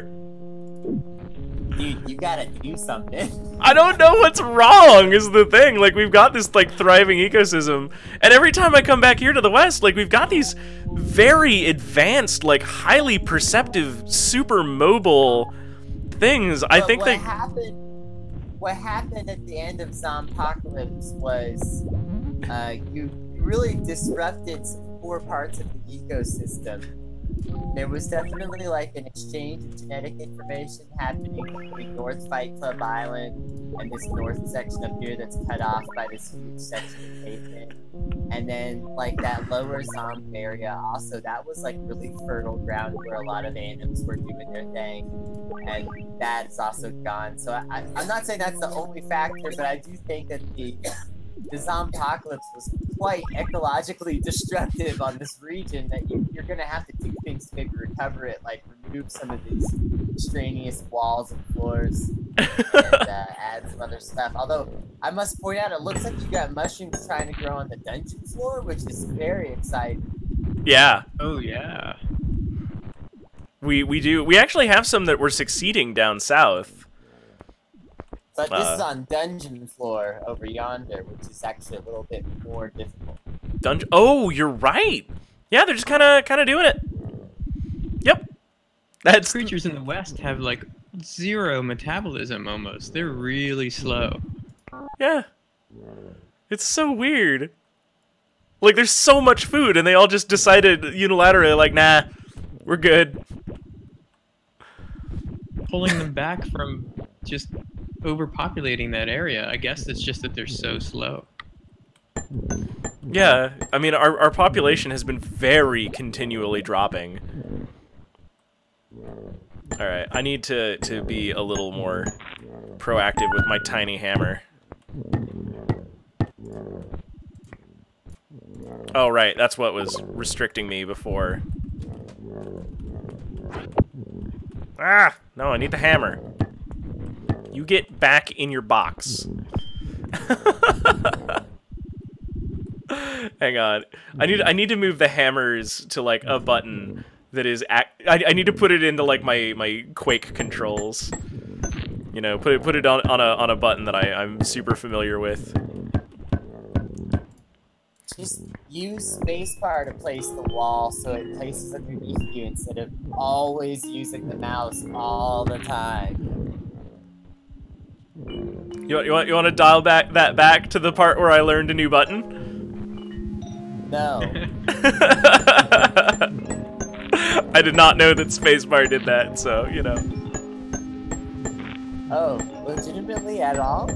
No, like, at all. I had no idea. I just remember early on I was trying to tell you to use the keyboard more, and you were like, yeah, this feels like a mouse game or something. Like, yeah, it was the movement, and I keep forgetting, by the way, that like I can move with WASD sometimes. Like even now, that hasn't gone away. I keep like getting into a pattern of clicking everything all the time, which is why I'm really excited to see this come to like touch devices, because it's already. Oh, food in the center? This mode is gonna solve it. I don't really know. That's a weird situation with these, like, slow metabolism that's been going on in creatures. I don't know what to say. I don't want to discourage the slow metabolism ones. I mean, they're definitely, in a way, kind of heading towards, like, some characteristics that would make a great predator species, but the question is, you know, will the environmental factors actually take them? By the way, I have decided at some point that I need to, like, somebody's gonna have to get on me and remind me about this in the future, but I need to get that, like, really shitty kazoo version of the Jurassic Park theme and make that one of the things that you can use a text command in chat to cause happen. Because right now, I've only got one, but we had this great sound clip. Acorns. Of Garen from the Dark Eye changes sat nav, like remarking that acorns are a thing that exists in the world, and I'm trying to collect more of that sort of thing. But I want them to happen organically. But shitty kazoo Jurassic Park definitely needs to happen after this game, or during it. You know I don't what? know. Maybe you should actually bring some strong competitor eggs from your exciting. Oh yeah. Fight pits to the east, over here to western lands where there's only complacent creatures, and then see if the complacent creatures maybe also adapt to something else. Dang it. Oh yeah, you might get like an invasive species too. That'd be kind of cool. All of our terrestrials have died. I want to take a couple of eggs over. Every time I take just one, it's very rare that we have a highly successful creature. And you have a lot better chance of success to put like 2 or 3 eggs in slightly different places.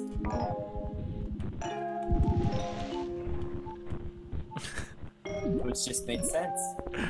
Yeah. Although at the same time, I can't remove eggs faster than like my creatures are reproducing. Because again, like, we're running out of little guys in our marshland. God dang it. This is why I don't have a Tamagotchi. What's your total creature count? Let's see where it's at. We're down to 10. This is really That's not bad good. that you're in here. Yeah.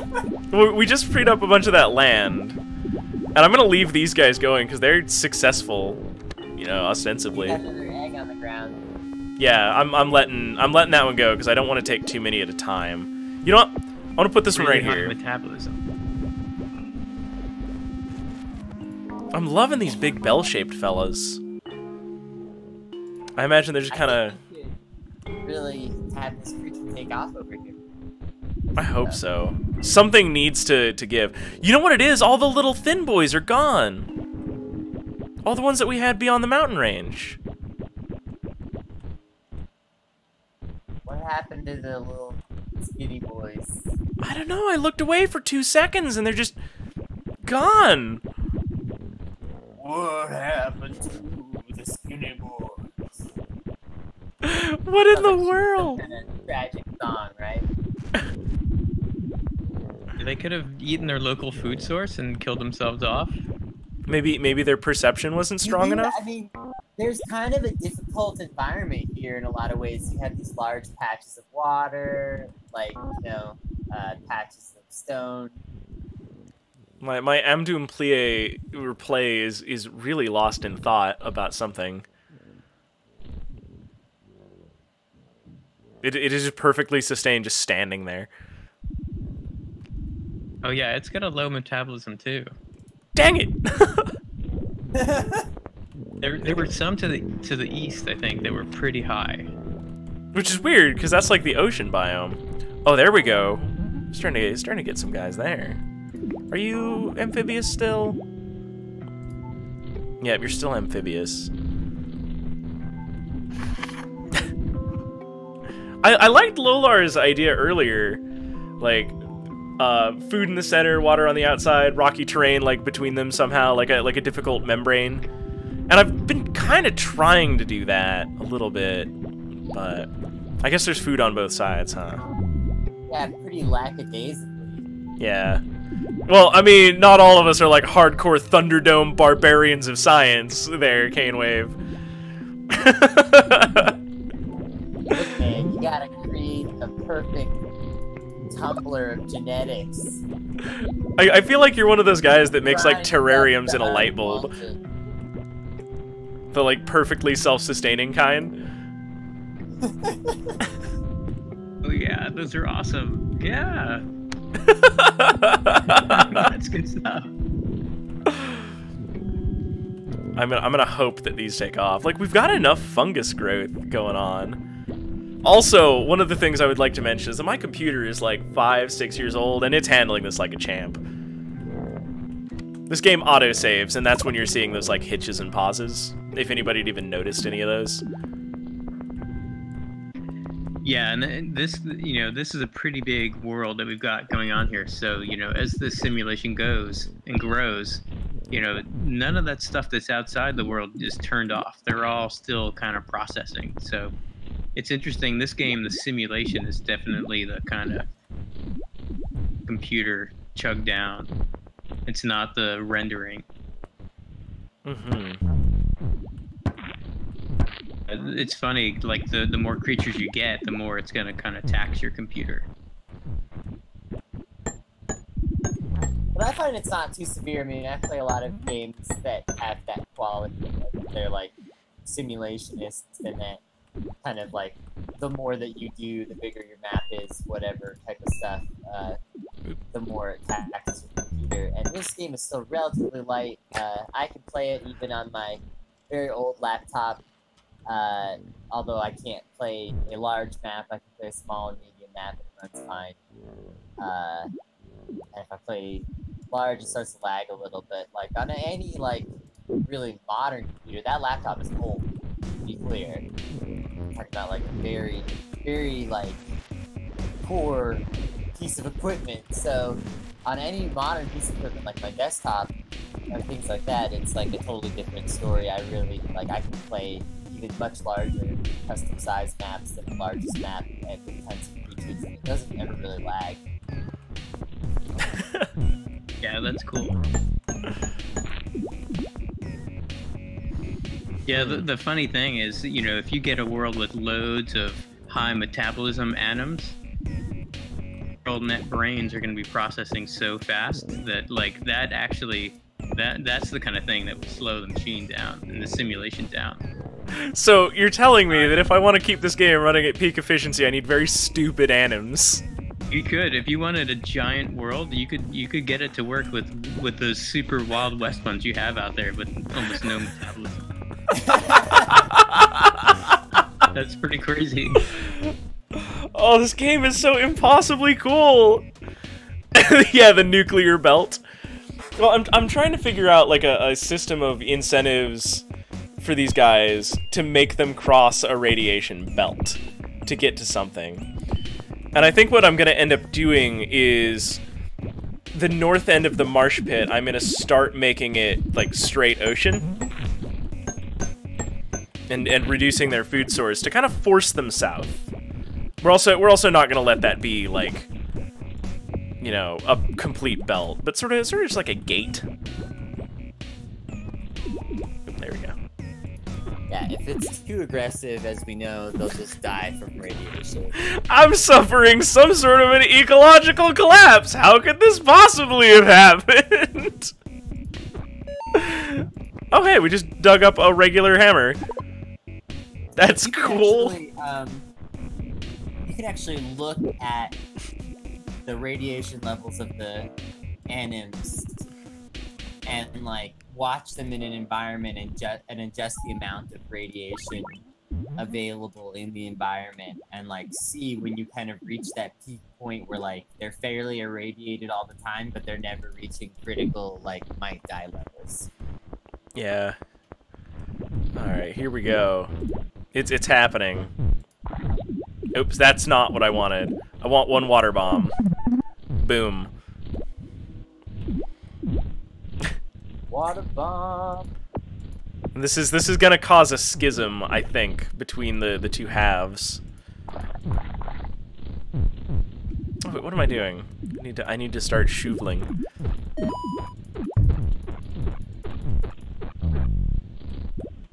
Yeah, because we just forced a bunch of them north.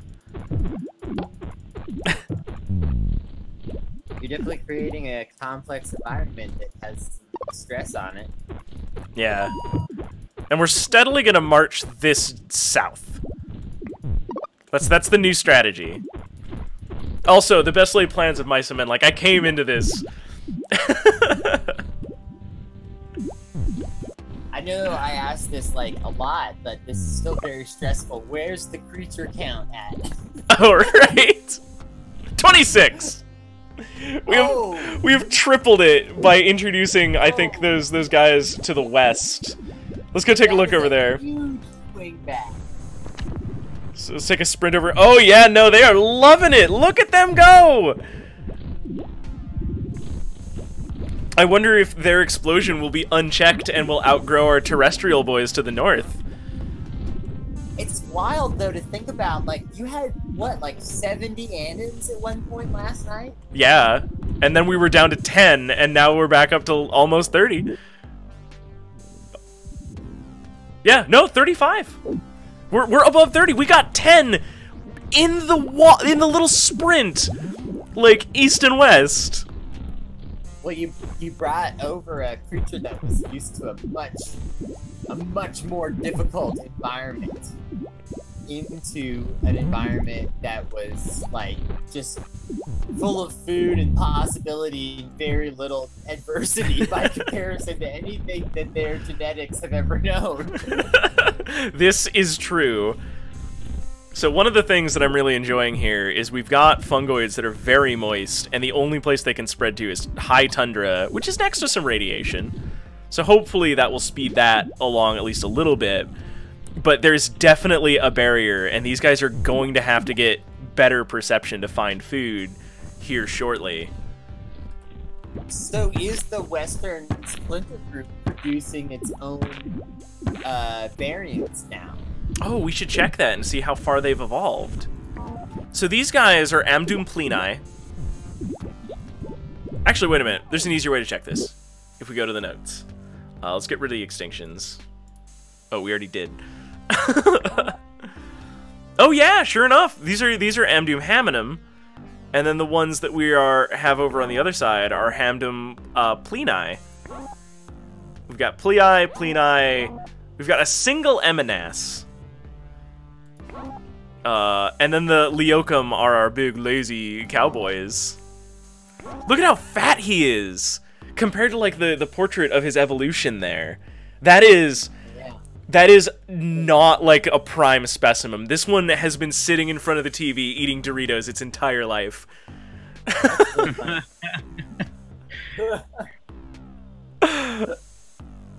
Oh, that's so wild. Let's take a look at his bone structure while we got it. Oh no, we have to unpause it to do that? Oh no, we just can't do it. That's weird. You're not in the right view. Oh, right. It's not the same quite. All right. Well, we're gonna let them go. I want to see them outcompete the other ones. I might grab an egg from this foursome down here at some point and take it back up to North Fight Club and see if we can't get our little sluggy boys back. Because I loved the omnivorous slug we had for like an hour.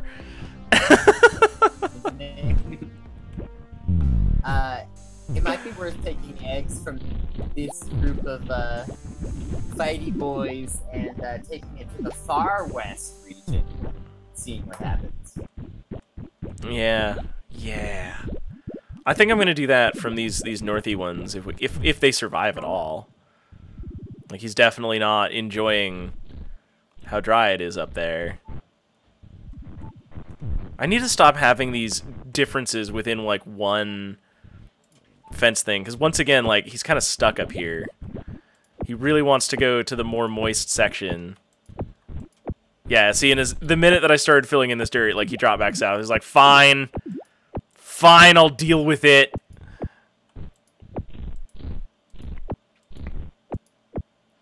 I think having dissimilar biomes being this close to each other might actually be a problem. Seems kind of that way, yeah. Yeah, it realized that like up north was more like what it wanted, so it was trying to go through the wall, and its pathfinding is not smart enough to figure its way around really organically. Come on, don't die before you pop out an egg. Come on. Papa needs a new pair of genomes.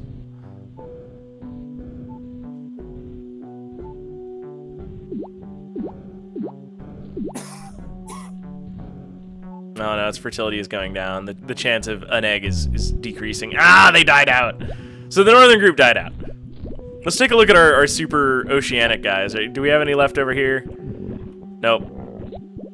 So we're dealing exclusively with our little Fight Club trio here. You place a lot of stress on the environment, and one thing that's important to note when you place these stressors and make these changes, and as we know, making too many sweeping changes to one environment doesn't usually work out, but we keep doing that anyway on this stream, you know. But hey, I only reduced their viable feeding area by half. It's a lot better than the last time. It doesn't just put stress on the anims, it also puts stress on the fungals. And the fungals have to adapt to some of these things as well, some of these changes. And that's important to note. And even things just like a fungal that's not used to being basically, grazed upon regularly can get totally wiped out really fast compared to like fungals that are more used to it will reproduce much faster in general, things like that. But then also, just adaptations to the environment also change the way they work. So, you put these stresses on, you're actually affecting both of your major balance factors, not just one. Yeah. You can see that the fungals are starting to bounce back, but I'm a little worried about our moisty boys. You get off that! Stop eating your young. Why? Oh yeah, we've got another one that is starting to evolve. I mean, earlier you kind of had like 4 relatively solvent and like stable environments that were like exchanging genetics, you know? Mm-hmm. You've totally lost that now. Yeah, the northwestern one died out, and then the northeastern one also died out. Yeah, it wasn't all your fault, but... oh, that's really nice of you to phrase it that way. But I really appreciated it. It's gone now. Alright, we'll be waiting for you, Bludgeon Soft, Mark.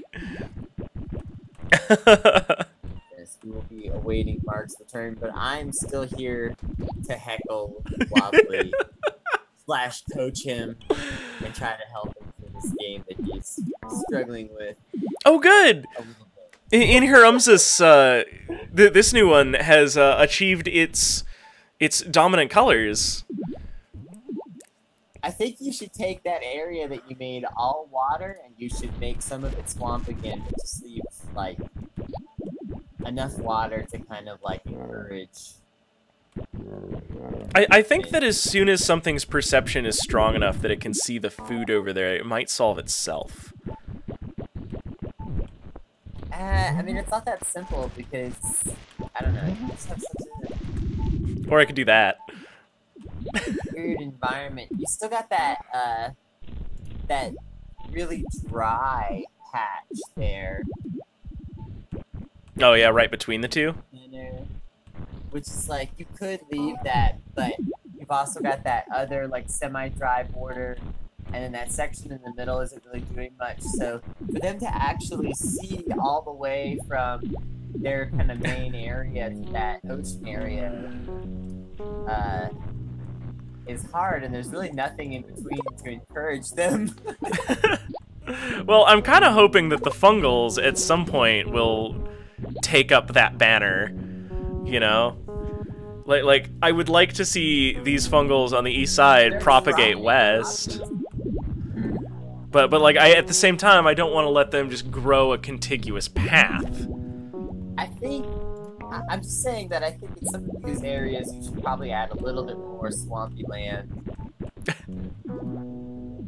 Just to encourage life to happen and to thrive somewhat. Yeah, you're probably right. I think what I will do... A little bit more. Don't go extreme. Just take a little bit of dirt. And I'd say like that big pond that you made in that swamp pasture be reduced a little, for sure. Yeah. And then I'm also, yeah, working on this area a little bit. Yeah, it's coming together. You know, it's a nice environment. I want to try to. So one of the things that I'm encountering is I need that life boom. Oh no, we're back down to 24. So something is happening over on the west side, and stuff is dying off again. Well, probably that species boomed and it invaded, and then it ate a bunch of the food, and then it died back. Yeah, they couldn't expand north into the higher lands. Although we are getting some interesting like long-legged boys. I think it would be worth it to take some time out here in your wildlands and look for some places where you could encourage a little bit more movement of animals. Because right now you're actually not getting enough migration. You have too much constriction of movement in too many places. Yeah, this section right here is just sort of stable in and of itself. What are you? Are you amphibious? Yeah, you're amphibious. Just gonna do that.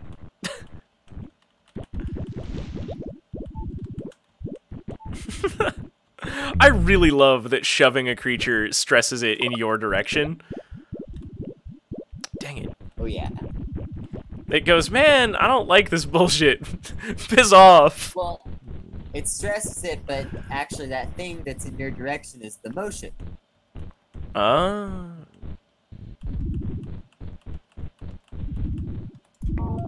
That's its sense that, you know, it sees you.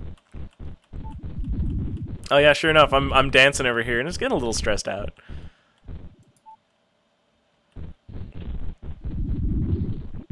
Yeah, nothing over here is like laying an egg at basically any reasonable schedule. Wow, look at how tentacled that guy is.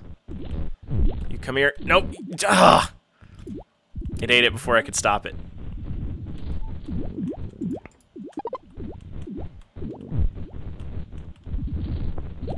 Darn, we are still seeing some struggle with the whole not going extinct thing here.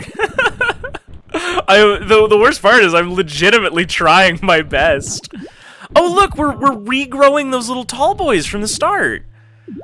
Like they're starting to kind of find their way back into the evolutionary tree. So that's interesting. Yeah, I mean, you'll definitely see in the same biomes, like, repetition of evolutionary traits a lot of the time. Something interesting that I've observed in the game for sure when playing is, like, you'll see these cycles sometimes where it's like, okay, you have a dominant species, and then it becomes so dominant that it has to split into different evolutionary groups that fill niches, and then, that cycle progresses for a while, and then one of those niches becomes essentially recreating the previous dominant species eventually. Doing like laps around the evolutionary tree. Alright, so we have introduced life west of these mountains. This is such a bizarre thing. Oh, these gemstones. Seems like there's a lot of area for improvement in the landscape still in a lot of these places. Yeah. It's steadily kind of becoming more manufactured.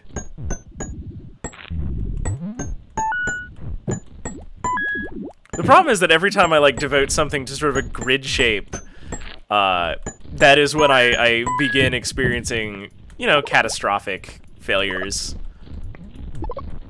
Oh look, we're also getting our little tiny guys back. We just needed like a fresh, hot influx of life. I think over here. Gotta shake things up a little bit.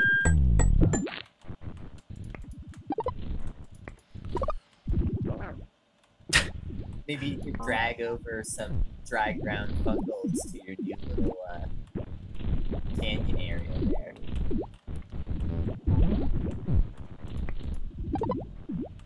Oh, that's more than enough for that purpose.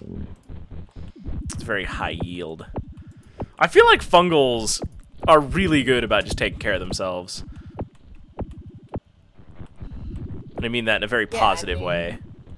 If, like, there's definitely, like, some things to manage somewhat with fungals, for sure. Oh yeah, like, we definitely and, like, encourage those white ones to grow on the stone.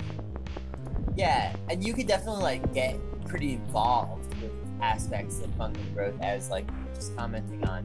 But the anims are really, like, this thing that need your, like, intensive care. The fungals will just, like, mostly survive and adapt somehow. Yeah, one thing that I'm learning about fungals is you kind of want to wait at times. Oh man, so cool, check this out, right? Since we've decreased this this area by half, right? Our perception radius is definitely getting a little bit larger, but we're also getting like larger, tankier anims. They're living longer off of less, and we're also starting to get a little bit of divergence as these guys drop south back into X Fight Club Island. Also, I'm gonna put those boulders in around here too. What is up, Hexnid? Welcome to Vilmonic.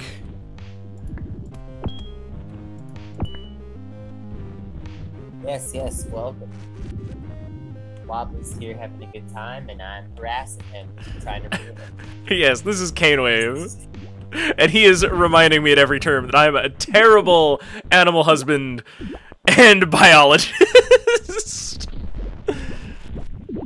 See, what'd you say about putting things on grids, and then you put all of your boulders in a line right after that? Yeah. So, Vilmonic...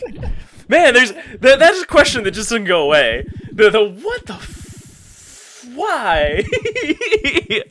This is a life simulating game where as things progress through a series of relatively simple rules and like logic, creatures evolve and change.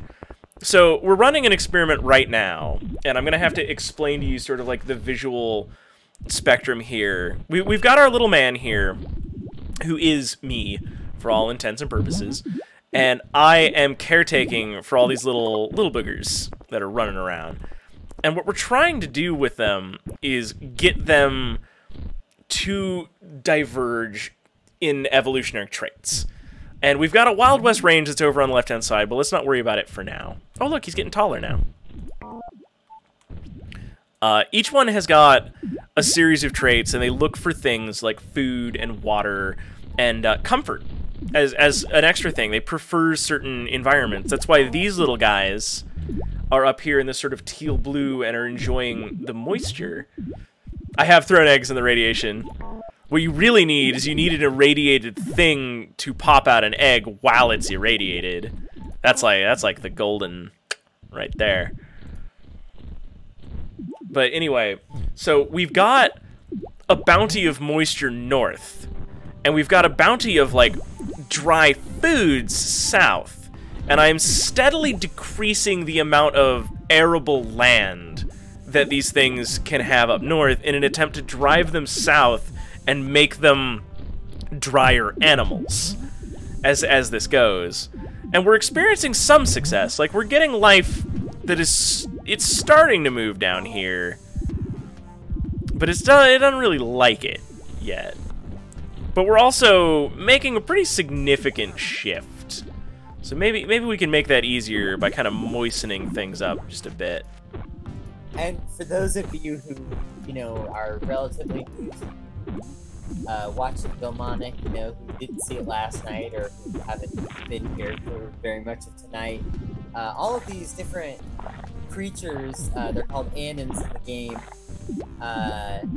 have, you know, these simple but deep systems, as Wobbly was kind of getting into them, to find them. And so even everything about their shape, like, these shapes are not chosen just at random to define them, but rather are actually based on, like, the type of creature they are and, like, certain things about their genetics and behaviors. And the same goes for the fungals, the things that the anims are eating, these mushrooms that are everywhere. These are also ruled by complex rules of genetic evolution, and all of their, you know, shapes and traits are important or significant. So it's a very deep game that has a lot going on beyond the surface, but it's still all kind of parsable in that, like, it's relatively simple rules. So, down in chat, Hexnid says that this is like Spore and Zoo Tycoon-ish, but not exactly. And I think that if I was going to make a statement about this game, it is that it is like the second stage of Spore's wettest dream. Like, Spore kind of, don't you dare eat that. You get into the food now. Don't you dare eat that egg. That is my egg. Anyway, I think where Spore and a lot of other games like Spore and in that category have sort of failed is where this game really succeeds, is that the creature's behavior is very logical. They're ruled by a simple but again deep set of rules that makes them behave in a way that's very compelling and interesting, and it produces a lot of emergent behavior. We also cannot drive the creature is one of like the really big and interesting bits of this too.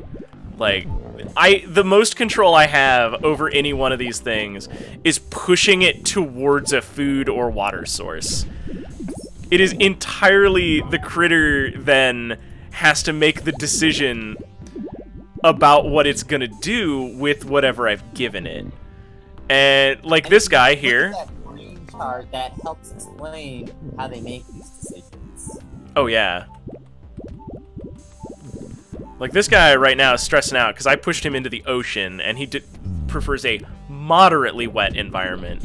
And he's out there doggy paddling going, what is this? I didn't sign up for a swim class! But now that I push him back, you can see his little stress bar is going back down.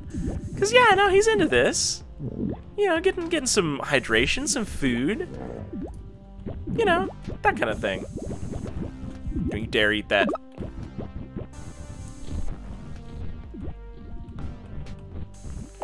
We're also having to be a little selective about what life we do. Oh, wow, we're up to 44 critters. So we're having like a huge explosion over here in the West. Let's go to the Wild West. This is my control group. That's fantastic. My control group is just this completely untamed wilderness. It is basically as it was up on the start of the game. And you can see that, like, the fungus has exploded. And we've got these two ideologies that are going on. We have these creatures that are down here. They eat fast, they live fast, they die hard. And then we got this guy. This guy, like, he doesn't have babies. He doesn't, like, need to eat a ton. He can see for forever. He doesn't need to drink much. Like, he's living on pretty dry terrain. Not the driest. But, like, he's just cool. Everything is fine. And they have evolved that way because of just this elevated ridgeline that is sort of between the two of them. I just got bit again. We cannot kill them directly. I can, however, introduce sweeping environmental changes that may or may not doom entire populations. How many times have I done that? 235 times. It's not particularly hard to stress an individual animal to death. Now, can you... Well, look at these, like, cactus heads. I'm sorry, I was gonna answer that question, but, No, it's totally valid. Cactus head boys are, like, crazy looking. Yeah, like, they're super weird. What are they? Let's see. They are amphibious animatroids with poor sensory perception and a somewhat fast metabolism. Individuals prefer moderately wet environments and can be aggressive. So... The traits that I'm trying to breed into some of these critters, and I'm having like a really terrible time doing because I'm not good at thinking like a biologist, is we're trying to get them to have an improved perceptive range, a faster, like a slower metabolism is actually something we're trying to go for, but we also want them to become omnivorous. so that we can trend them towards carnivores, because this game, I'm trying really hard to make it into Jurassic Park. Oh look, there's 2 of these guys now, and they're fighting. Basically, Stop as that. the game stands, it's definitely like a sandbox where you make your own entertainment, but one of the most challenging things that you can attempt to do in the game is to breed carnivores. So that currently stands as like one of the like kind of high watermarks. There are some other things that you can do in the game that are very challenging as well, like training fungals to grow on extremely difficult surfaces, things like that. But just getting to creating carnivores successfully is somewhat of a high watermark of playing the game fairly well. So that's why Wobbly has chosen it as a goal, and it's a very good goal. And it may be achievable by Friday, but it's going to be hard, especially considering that we're still not hitting the omnivore mark successfully. So a thing that I just did while Caneway was talking is I grabbed one of those high metabolism fast boys from the west side, and I brought him back over to where we originally got him from, and we've reintroduced him into an ecology that I have destroyed. I have reduced its food-bearing potential by literally half. No, that is Spore, and Spore is garbage compared to this. This is a game where, like, the end result is you make an apex predator and it eats all of your other animals. No, I think the end game kind of like goal result is to sort of like take control of the environment, which is like what Wobbly has slowly done. I mean, when he started this game, he had one creature, just a handful of fungals that were all one color. You know, nothing was constructed. There were no fences. There were just a handful of like ruined walls here and there. I mean, it doesn't look too different, but this is way more under control.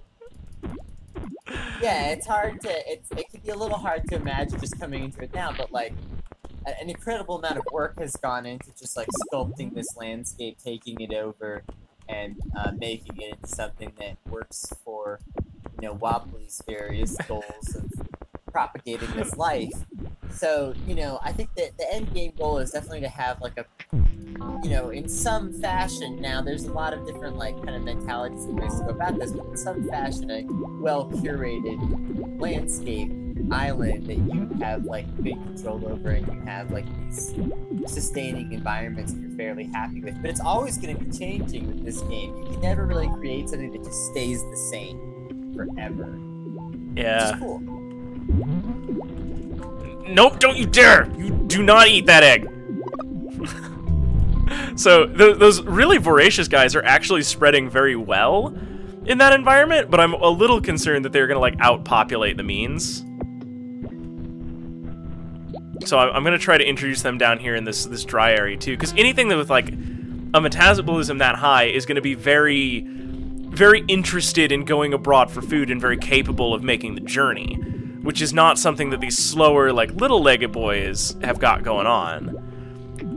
So I'm hoping that I can get them to compete with each other and sort of lose out, you know, with each other a bunch. I'm glad you could watch, Vulcan. Yeah, I'm glad that you could tune in. What time is it? For me, oh boy. We're doing that thing again where I'm getting super lost in this game. I gotta maintain, because like I got a full-time job, which I could not have, or I could have less of, if we had more subscribers, more people engaging with the Patreon, things like that. And I could bring you guys weird games like this, and I could devote way more attention to finding them for you than I can right now.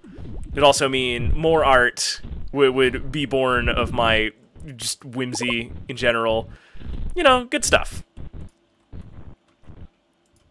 It's one of those things where it's like, yeah, you know, if you shoot me $5 in like bits or subs or whatever, like I can keep a roof over my head and do exotic things like eat food. That stuff's real cool. I like doing it.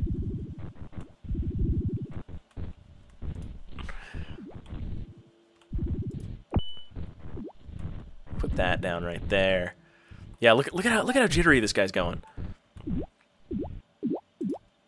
I hope he doesn't starve to death trying to make transits.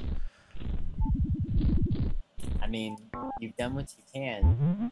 He has a good like kind of area with the like being able to get to the ocean to drink and then like return to the dry. Yeah, I'm It's a really. very viable strategy for working with animals that you know kind of want to be more wet. And you want to introduce them to being in more dry environments. Yeah, one of our primary goals yesterday that we met really handsomely actually is that we got a lot of terrestrial anims that were very successful. Like that is definitely a thing we were looking to do.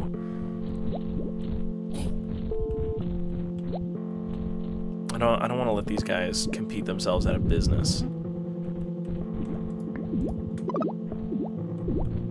There we go. So this guy's moving north. There's not a ton of water up here. Maybe I should. So it's important to note that even the classification in this game, because you know we're still on this goal of trying to get to omnivores, even the classification of omnivore versus herbivore versus carnivore is still essentially based on that brain behavior in a lot of ways. Mm-hmm. We're so, Classification more so derived from that. oh man, the little cactus boys are booming. Whoa! Look at these guys. Very interesting. Oh man. And then sure enough, we're getting our little micro bugs back. And some of them keep developing antennas, and some of them keep losing the antennas. I wish they could decide on that. We've still got our two, like, big boys up north. Oh, you're strange. I guess there's no... Definitely starting to have a little bit more consistency of ecology in the Western, which is good. Yeah, that has settled down after we splashed a bunch of biology into it. Ooh, man, Parmesan chicken sounds good.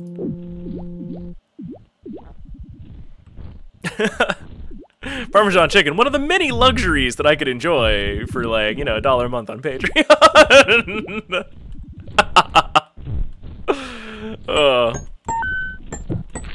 I'm gonna remove a little bit of that obstruction. I'm gonna put another bit of water over here. I know that we don't want to like encourage too much marshland, but like I feel like and you definitely want this. You want them to be forced to move into this harsher area, and then the compete within it will help you get omnivores most likely. yeah, As we know. yes. We're definitely getting what we want. Like, we've got a boom of these high metabolism, like, high reproduction rate critters down here. Oh, yeah, look at that. They're starting to evolve more sensory organs. That is exactly what I wanted. It's definitely funny. I've expressed to Wobbly, you know, that, like, once you do get a really successful omnivore, a lot of times, like, omnivores end up taking off and taking over your ecosystem, and sometimes you lose all your herbivores because being omnivorous becomes so much more competitive. Mm-hmm. Turns out if you can eat literally twice as many things, including your friends, it, you know, it's easier to live and stuff. Aw, he's cute. Please don't starve to death. Okay, good.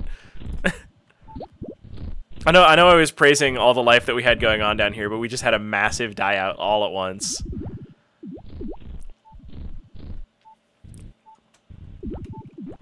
Hopefully these ones with antennas are capable of surviving this drought. Oh, no, that one didn't. Oh, come on.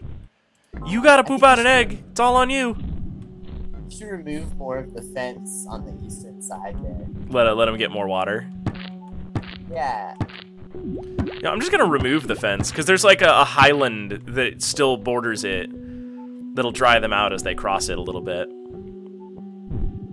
The point is to have them move into the drier area, but to have water now because that's what they're used to. Please poop out an egg, you dingus. No! We're back to square one again. Luckily, I still have more control samples. How are we doing on creature count? Overall? 42. We're starting to hit our like larger equilibrium. So actually, yeah. the creature Oh. count's great, so Look at this swath. Like got no, loads of genetic material to work with here. our big boys are still carrying on. Like they're still doing great. The Ockleams. Yeah, very fascinating bunch. You know, I need one of these to poop out an egg. We're gonna hang out with these guys until one of them does. You should just like take eggs from like every creature you can find over here in the West, and then just like take them back over there and put it in Fight Club. Yeah. Because this area is just full of nature's bounty. And also, like, our little fast boys that I stole eggs from earlier, like, you can see, one, they've evolved and become taller and more wrinkly. And two, they have eaten out this entire section. Like, this marshland is now devoid of plant life. As an invasive species goes, they definitely invaded and speeched it all up. They came, they saw, they conquered. Mm-hmm. Don't you dare eat that egg. Yeah, and see, in these situations, you can actually end up with the fungals that are populating those types of ground getting wiped out, and suddenly you don't have any ultra wet fungals around anymore to replace them. Yeah. And then it takes something evolving back in, which can take, you know, who knows how long. I need to make just like a junk pile somewhere where I drop all the junk. I know I can bury it again, but I keep digging it up faster than I can bury it. I just fill chests with junk, man. I just have like a room full of chests. Yeah, I guess I could start using this floor for that. We could make more chests, more crates. Crates are even better. Yeah. We dug one up. It was really cool. I still have that green drink. Like, we're still sitting on that. I'm gonna feed that to one of these guys. Neat. Do it. That irradiated him a little bit. Is it just constant? Like, he doesn't seem to be... Oh. Because I think these guys are just my apex thing right now. And, you know, it might be good to try to just, at some point, grab a few ideal eggs from things that you really like and just stash them away. Yeah. Because it can be really great to bring back an egg from way earlier, way later, and see what it does, you know, now that things have changed or in a different environment or whatever. Mm-hmm. Poop out an egg, please. That would be real good.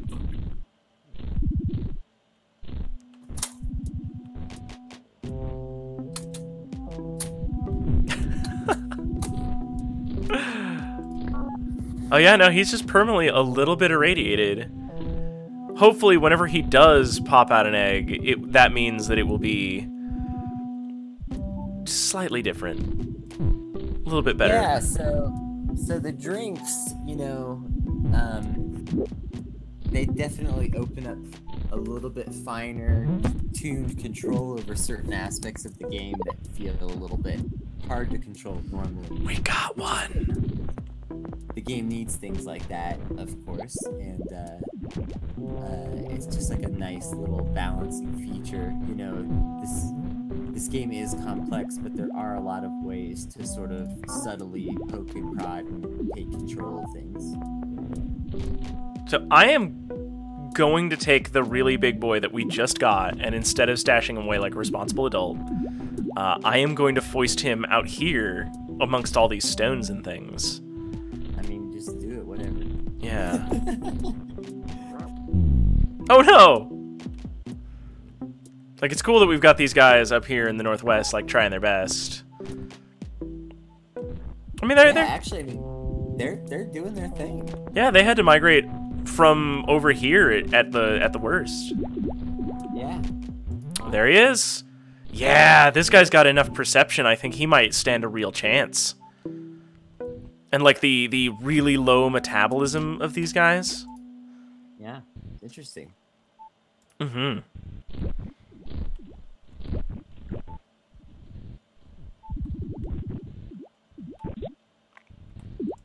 What does he prefer? Prefers moderately dry, so he's probably gonna go back west. That's what I want.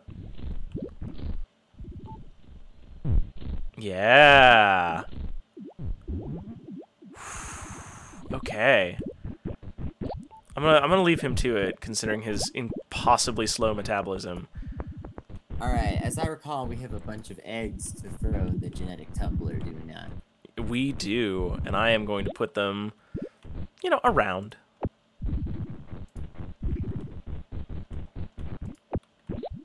There we go. I put them in a few different places. Like, I know that guy's amphibious, so he's probably going to be pretty unhappy. Let's see. This guy's terrestrial, though, so he might be okay with this. Preferring the moderate dryness, so I think that guy stands a good chance. And this guy is amphibious and has almost no perception, so he might need a nudge.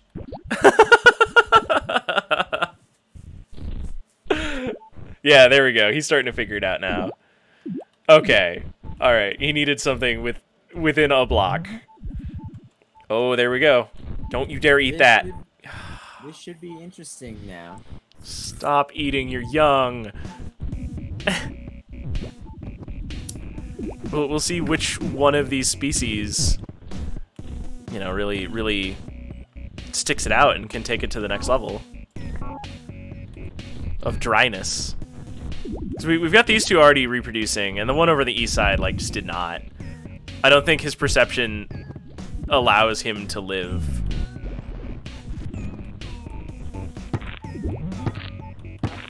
Let's give these guys access to some water.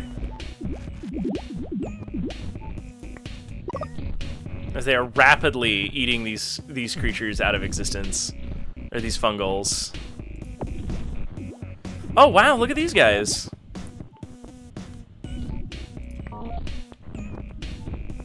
Wow, that one does not like the other one. He is pissed. Got lots of sensory going on. Oh. He's fine in food. Yeah, he doesn't need to eat much, which is good.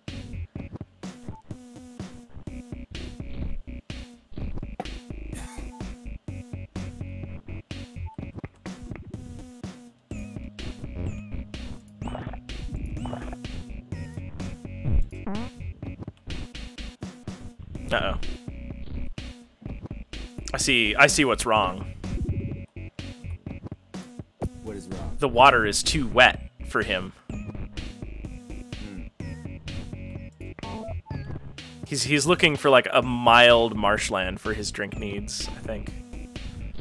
Or no, he's not. Actually, that's good in a way, but it kind of means most likely that what that guy would really want is to just eat wet enough fungals, but like his like evolutionary line is like struggling to meet that special place, you know? Yeah, I don't think he's figured out how to get moisture from fungals. I mean, if you watch animals eat, they get moisture when they eat, but the amount of moisture that they get varies a lot based on the fungal that they eat and things, so Yeah. it's not as simple as just eat fungal, get enough to drink. It depends on their needs and the fungal that they are eating, both. Yeah, it's very important for your anims to have a balanced diet. Here we also, go. look, hold on, go back to that guy's brain, like the thing that you had open where you can see the full brain chart. Yeah. He's very sensory oriented. Notice like the thirst brain. So when he's thirsty, he doesn't look for food. That's not something that he's learned. See that? Oh. Because scent is food, essentially. So when he's thirsty, he avoids motion and scent slightly and looks for water.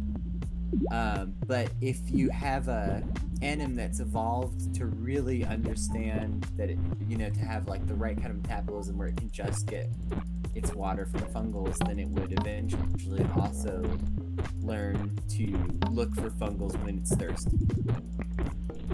Okay, so yeah, it is just a little bit dumb. It just doesn't have the right characteristics that you want for like the most ideal anim that you're kind of describing. Yeah.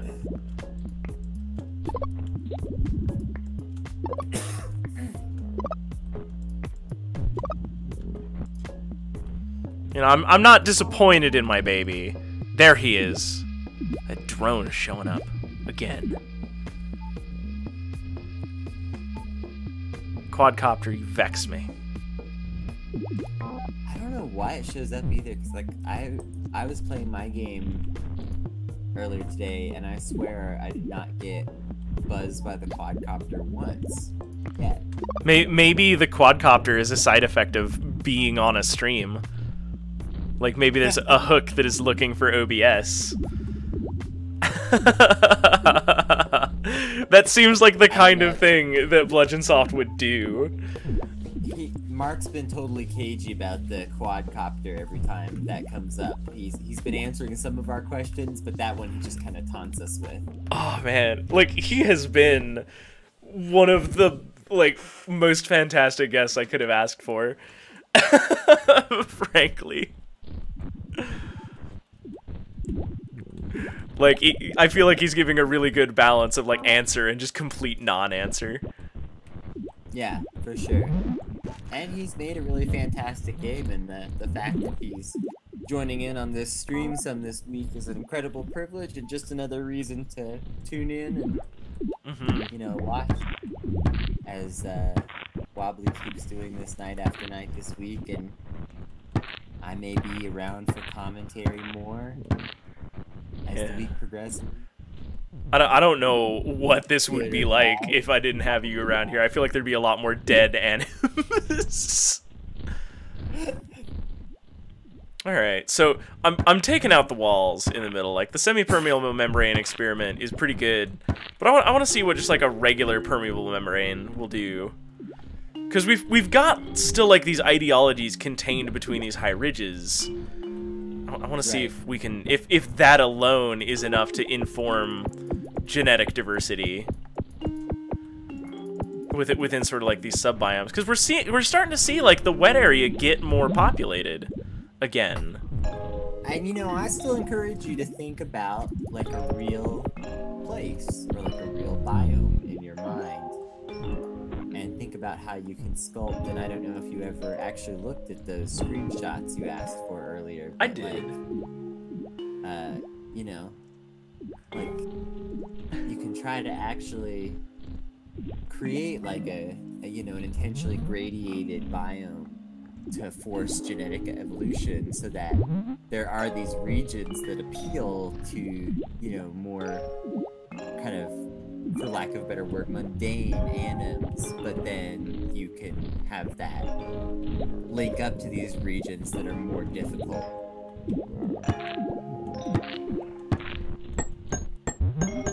Yeah. That's definitely something that like I'm concerned about. Alright. I don't know how much longer I'm gonna run, because last time we ran until like midnight, and I can't. I'm not into that. I don't think I could do that every day this week. But like, so what we've got is down in the lower left, we've got this very wet biome with like an incredibly moist section in the middle. Down the lower right hand section, we have this reasonably moist section. Like it's still pretty wet. In the northeast, we've got this like drier section still. And then the northwest, it's as dry as I can kind of reasonably make it without like unflooding everything. And then over here in the very, very west, we have got the driest I can make it, and like one basically tailor-made boy for it.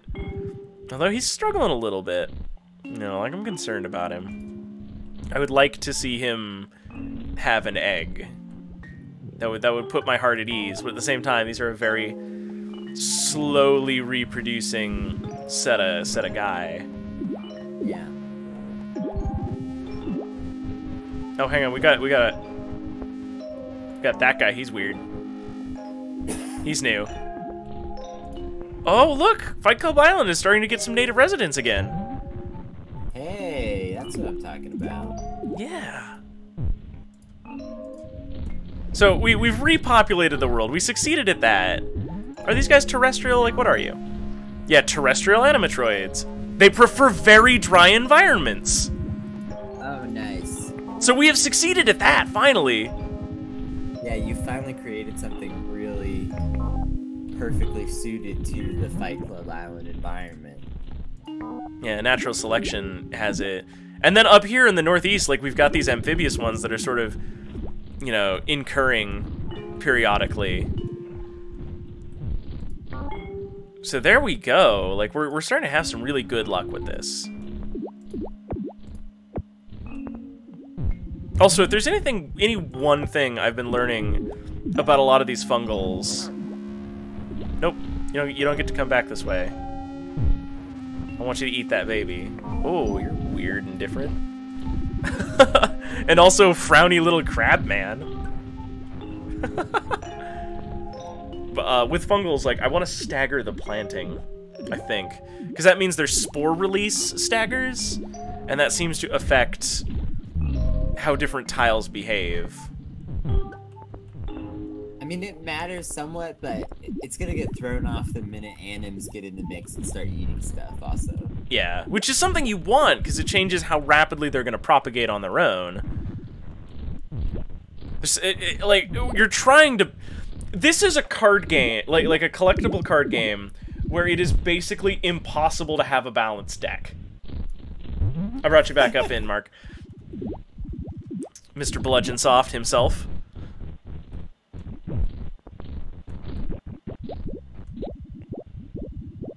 But yeah, I think making the borders more organic, but still having these like specified regions is gonna be the thing that gets me biodiversity without like shunting it to death. Having like specified regions is gonna be the thing. Oop, we got that loot back again. Oh. That's why I have the super comfy headphones.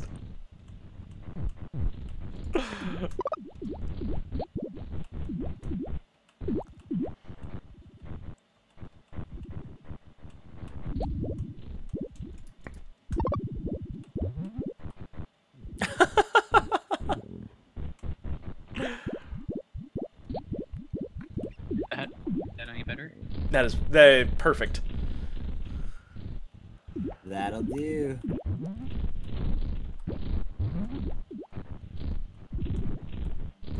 Do I have any fungals that will grow more rapidly in a drier environment? I think I do. Yeah, I got these guys right here. Let's bring them over.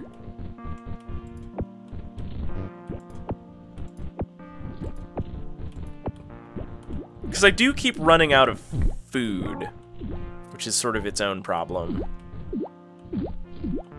The ability to leap these hurdles in the middle is something that is developing into these creatures. You can see, like, their senso is going up.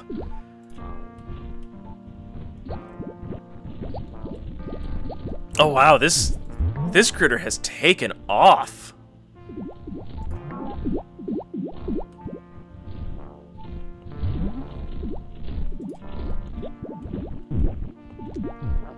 I feel like this may be a problem in and of itself.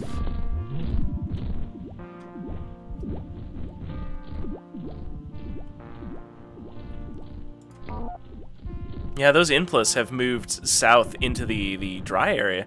Are you still... No, now you're amphibious. Oh no, our dry boys have died out already. Fight Club Island looks so different now. Yeah, from just like a couple hours ago.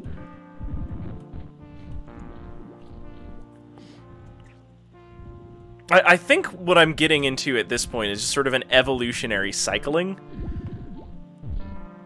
Which is definitely something I'm trying to accomplish.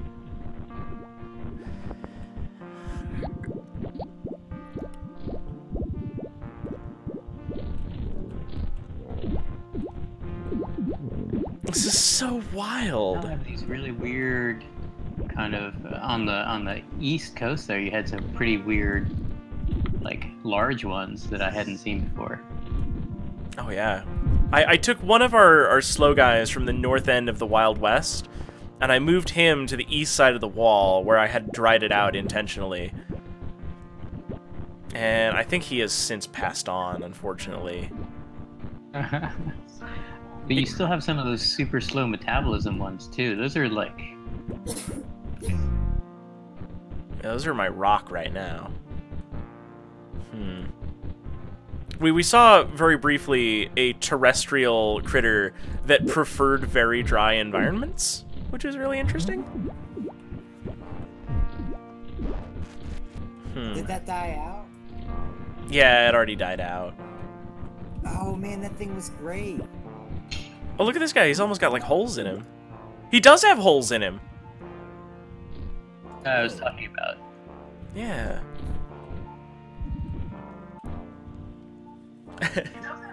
Desert E.T. Yeah, no, we had one of those in there, too.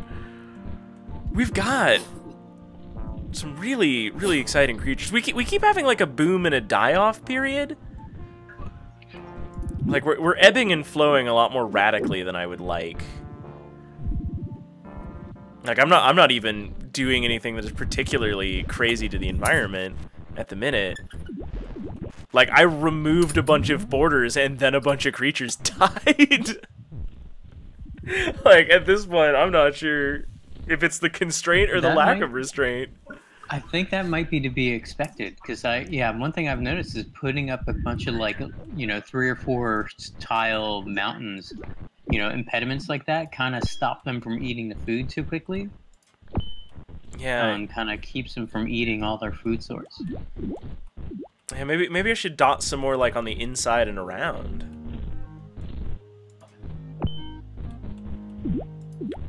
One thing I have noticed that every time I put a fence down, it changes that tile to, like, the highest tundra. They put tundra down beneath every fence. Yeah. I'm gonna just speckle some of these in here. We'll let the fungals grow. Move. I mean, it makes it look very messy as compared to Canewave's very pretty screenshots in the Discord. Which, if you don't know what we're talking about, like, there's a button down there. You can go ahead and just join our community. Be a part of the like, impressively growing giant robot that will eventually transform and either destroy or save Neo Tokyo. Jury's still out, you know?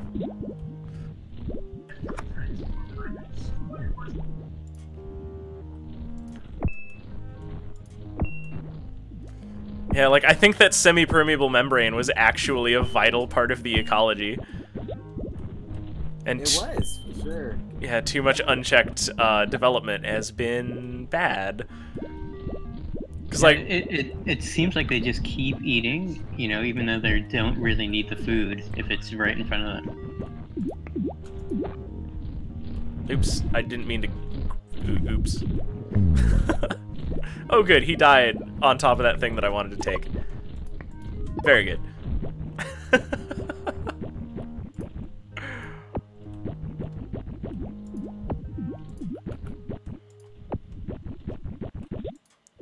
All right, let's repopulate a couple of areas with fungals. Oh, that's an interesting design. Something that I experienced in my game that, Mark, I would love to hear you comment on.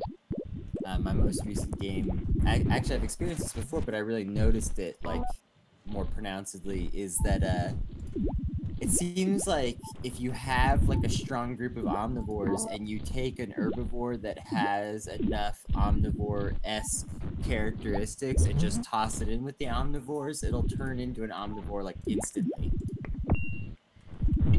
Interesting. Like it's forced to compete. Really, you know, it might not actually be genetically changing. It might just be that emotion and those aggressives kind of bring out its aggressive nature. Yeah, I mean, I definitely mean over generation, not like instant, like the second it gets there, but like, you know, but like it goes through like 1 or 2 generations and it's like become omnivorous for sure.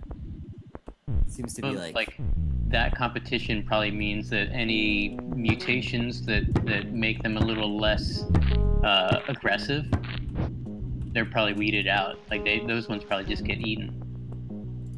Yeah, I thought that was really interesting though. That's great. Yeah. I have a hot new idea. I'm gonna make a super tiny Fight Club room. I am going to put 1 bit of water in the middle, and then I'm gonna put some garden on the outside edge, I think. I don't think you need much garden here. I think Well, what was really working was having like actually I don't want to. strong workable regions that were semi-permeable. I think that's really like it's a good way, especially to create omnivores. It's a really good way to kind of have like these zones where it's like they can transition between these zones so that if things are completely running out, they'll actually just leave and they won't die out. But on the other hand, they'll try to stay in their zone because they're somewhat trapped in it by the environment, and then that encourages omnivorous behavior. Yeah, we're chasing it. There we So, go. like, if you just kind of took Fight Club Island and you took some boulders and you just kind of divided it up into like 6 small rooms in effect, but Yeah. like just very loosely. Yeah, it's sort of what we got going on a little bit. I want to keep that water. Like I've.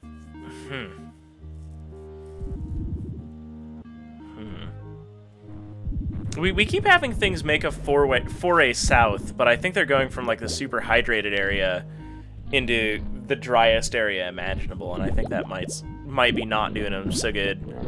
We might need to do another tremendous ecological shift to make a more perfect gradient north to south. I don't think you need to do a tremendous ecological shift. You just need to do some tweaks to make there be a gradient. Because right now there's just like no gradient. Yeah, You don't need a perfect gradient. I think my screenshots actually show that like my gradient between river and dry, in like my example, was like actually pretty small. You don't need a ton, but you just need enough. And you just gotta start kind of getting in the mindset of how these creatures think a little bit and like what they're looking for, you know? Yeah.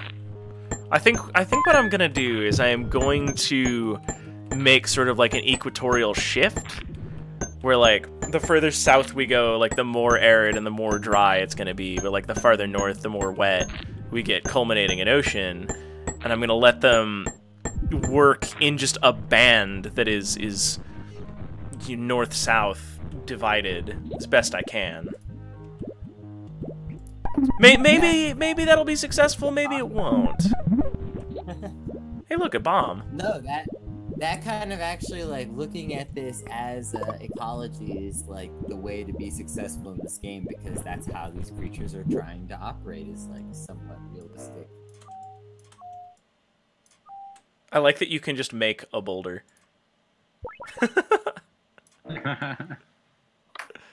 It is pretty funny to just make boulders out of dirt. Yeah, this is gonna be our like test strip, I think. I'm gonna try to craft it more organically than I have been, by throwing sort of water bombs and dirt bombs at stuff. Water bombs and dirt bombs are freaking great. Yeah, this might result in me kind of losing a couple species here during the transition. We'll see. At least your western region's still going strong, right? Yeah, yeah. I've got my petri dish going on over there, which is intentional. You know, like that's how I wanted that to be.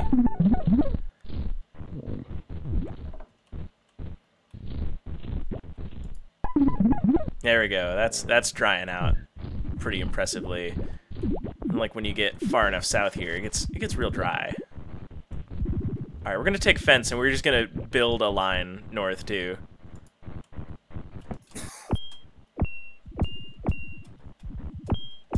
I'd say give them like, I don't know, like maybe less and less access to the ocean as you go down.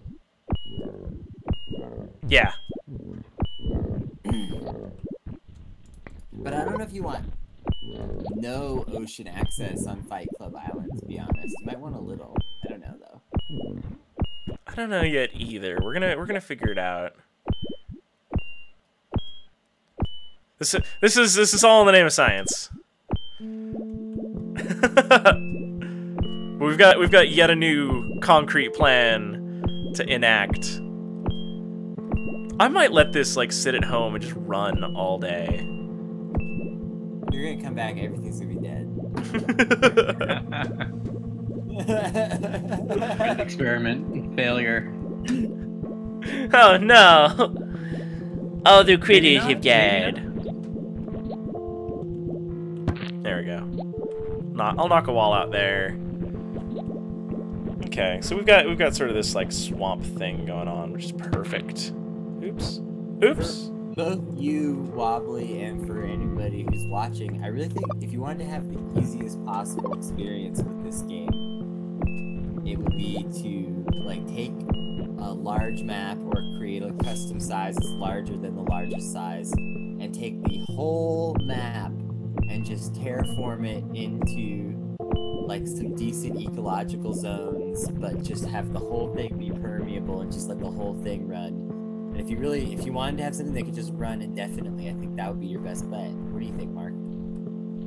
Yeah, I think that's definitely true. The larger the map, the easier it's going to be to get that kind of balanced ecosystem where things just can kind of keep living. Oh, I just realized that one of my legs is very asleep. Oh, jeez. Because even on a medium map size of space, you can experience a total die-out fairly easily if you're not kind of like That's definitely either true. keeping things under control, or you've really, really balanced it just so well through really tuning your anims. Yeah, you know, I think that's probably true with real world too. You know, the smaller the space, smaller the ecosystem, just the harder it is, the kind of more fragile it is. Yeah, absolutely. I don't know what it is about giant trails of radiation that I love so much, but we've got another one. It looks good. I'm thinking that maybe east-west, that'll be enough room where they can sort of find comfort by the ocean and antagonism, you know, on the west side there. And you'll notice that like it gets thicker the farther south you go. You know, so like the whole environment just gets more and more hostile the deeper down you get. It might be good to actually,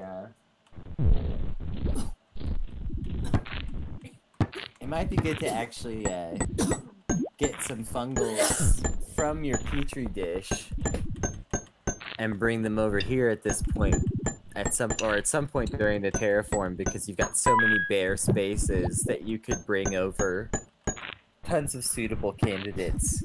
Oh yeah, we're definitely still dealing with the side effects of a mass unbalancing. Oh, I can't let that zomb out. I almost picked up the wall. No, don't do that. Yeah, that'd be a bad idea. There we go. All right, So I've got these stones, and I'm gonna try to use these as like my gating a little bit. Hey, it looks nicer if nothing else. Yeah, than just fence laying around. That may or may not be 100% of why I'm doing that. You should stop putting things so much in like straight lines when you're doing that stuff. Yeah. Part of it is I like the straight lines because it helps me like more easily graduate the thoughts myself. Like this is just where the separations happen. That's why you keep getting so much of it out of me. There we go. It's pretty moist, leading to a little less moist, leading to pretty dry. And I'd like to have life kind of moving up and down this whole stretch. This section's pretty moist. I think that's very possible, and I think you can definitely create potential for interesting genetic opportunities with what you're doing.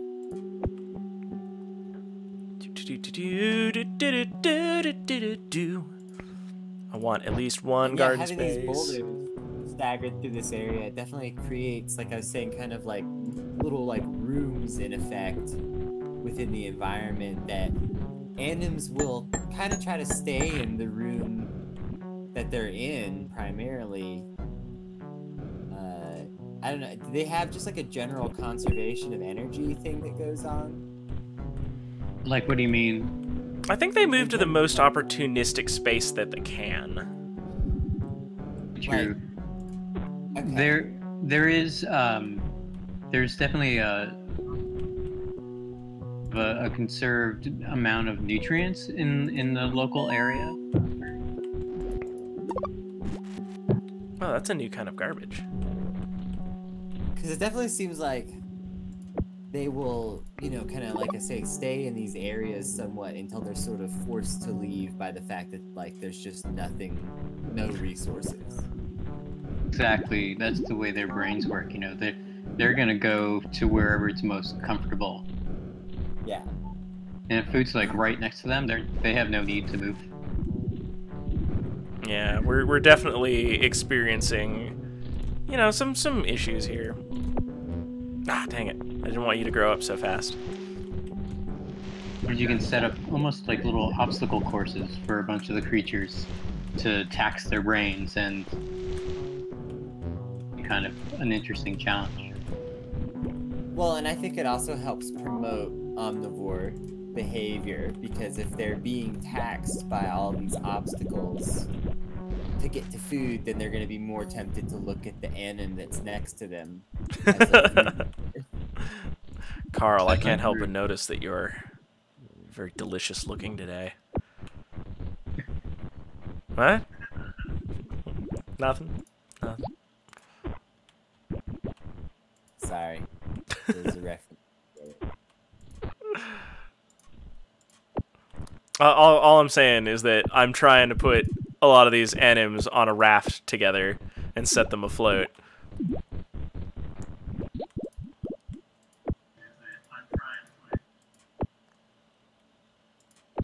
There we go.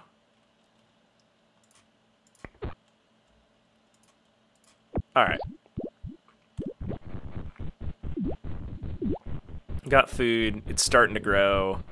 I think this section will kind of figure its... You know what? No, I can help it along. We've got fungals that I can bring south. It's more than enough to get this started.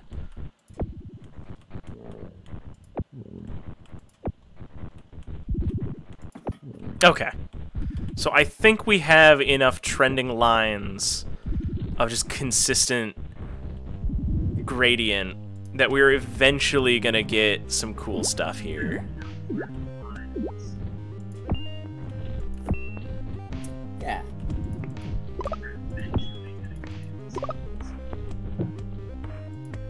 And then I'm gonna put down some like little hard mode spaces too, right down at the bottom end, where life can just get real crazy Hopefully. I'm surprised this guy has lasted as long as he has. Because he's not in his own environment. Like, he likes moderately wet, and there's exactly one tile of that. He's very hungry, though. I'll give him that much. Give him a little help. At least right now, he's got not much competition for that one little spot of water, though. That's true. I think I just moved him to a place where he is a lot happier. But he was also in the process of finding it himself. Oop, I'll take that. And my inventory's full again. Gosh dang it. I'll put that bomb in the water. Alright, he likes them moderately wet. Ooh. Yeah, still moderately wet. I'm gonna move that guy up here. Let's see if we can make him like that up north.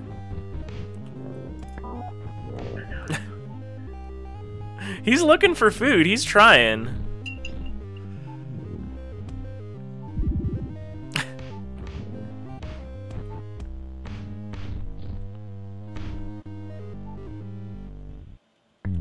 Nope. The radiation got him, I think. That's okay. That's why these membranes are semi-permeable. And that's why you do experiments. Yeah. You know, a little bit of hashtag science. As opposed to just regular science. This is hashtag.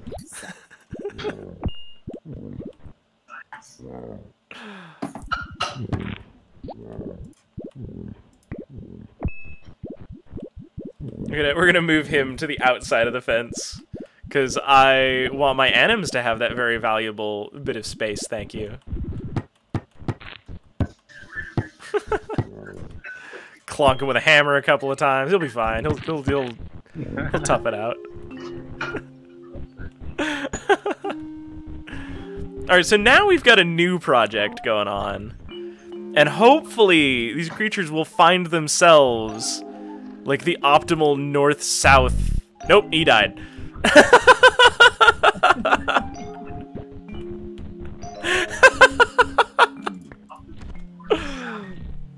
I mean, this is a far enough distance that, like, for these creatures to make it all the way from north to south or from south to north, they can't do it in their lifetime unless they're an incredibly long-lived and Yeah, I just want them to like sea to shining sea. I want them to succeed. But they gotta work for it. Random counts. Are you even like good? No. Is the whole world dying? Things look pretty low right now. It's probably pretty low. 8. We've got 9 omnivores.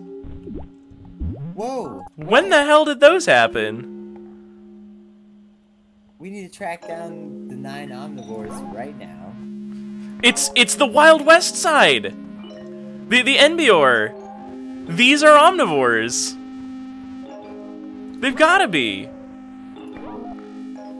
So once again, the side that is doing that I have piss all to do with is the one that is doing the thing I want it to do. Actually, it's the side where you take minimalist intervention rather than sweeping ecological changes every 30 minutes. I think that's probably true.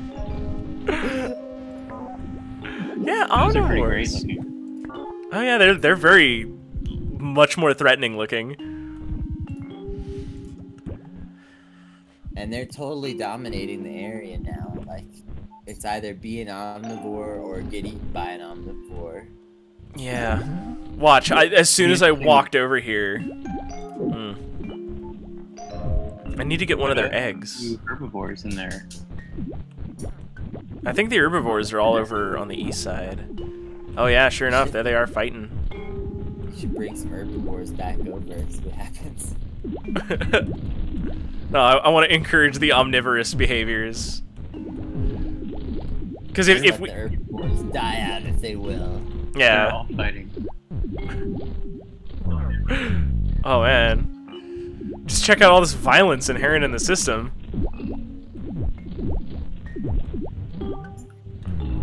Don't you dare eat that! Check out the violence here in the system. There we go. We're scooping up eggs.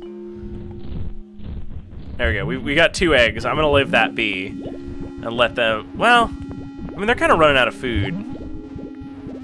You can see one of them has like a couple of them have trekked out into the ocean and found like nothing.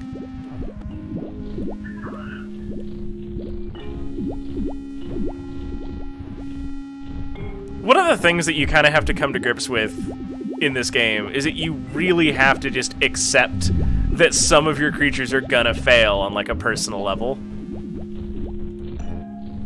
He ate his egg. Yeah, that's definitely true.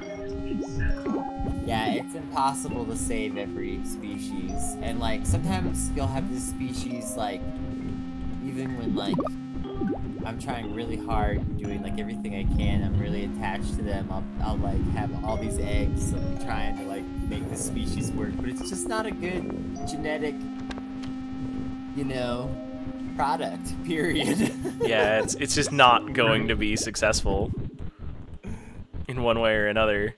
So we have all these omnivores, and I'm gonna try to spawn them, you know, kind of in the north end here. See if we can get them to transition. Like I'm not sure how much moisture is enough moisture, but they seem to be pretty self-sustaining.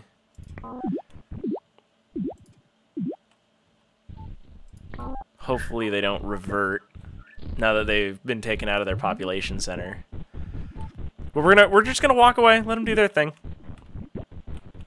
And I wanna like bask in the omnivorous hordes for a little bit. The herds. So This definitely really exciting. grab an omnivore egg before you. There we go. Got one. Got 2. Got 2 eggs. All right. And we're getting some real divergence in these omnivores too. Like some of these are like flat and bean shaped. Some of these are tall and like betentacled. Yeah, well, I kind of interpret those as leafy shapes. just being an omnivore is the big advantage first, but then, you know, that can only last so long, so then divergence has to happen from there. Yeah, there are some interesting pressures with the omnivores. Like, you know, you can see the bigger ones are kind of more durable and kind of chase others down faster. And so you've got them evolving toward high metabolism, larger size, you know, more viciousness. Yeah, just real high quality aggression. And then those lazy ones we had before, that were all the herbivores kind of in the overabundant water areas. There we go. I'm gonna keep one of these in my pockets. Yeah, I mean, part of the reason we're seeing these thrive for sure is these are just straight up so much more viable than the earlier omnivores. I'm gonna need to build a roadway east-west, I think. How do I make the asphaltium? Just dirt and fungals. It's very easy. There we go. Yeah. We have enough organic fungals from just like all over. I'm gonna start emptying out some of these chests. Or I guess I could just start picking this huge area as though it is my own personal garden.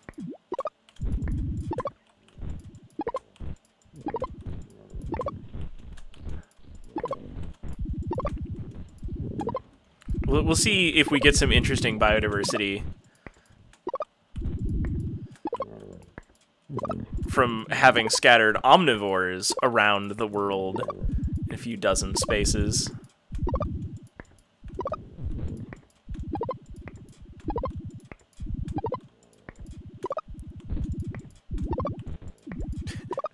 I can't keep up with this.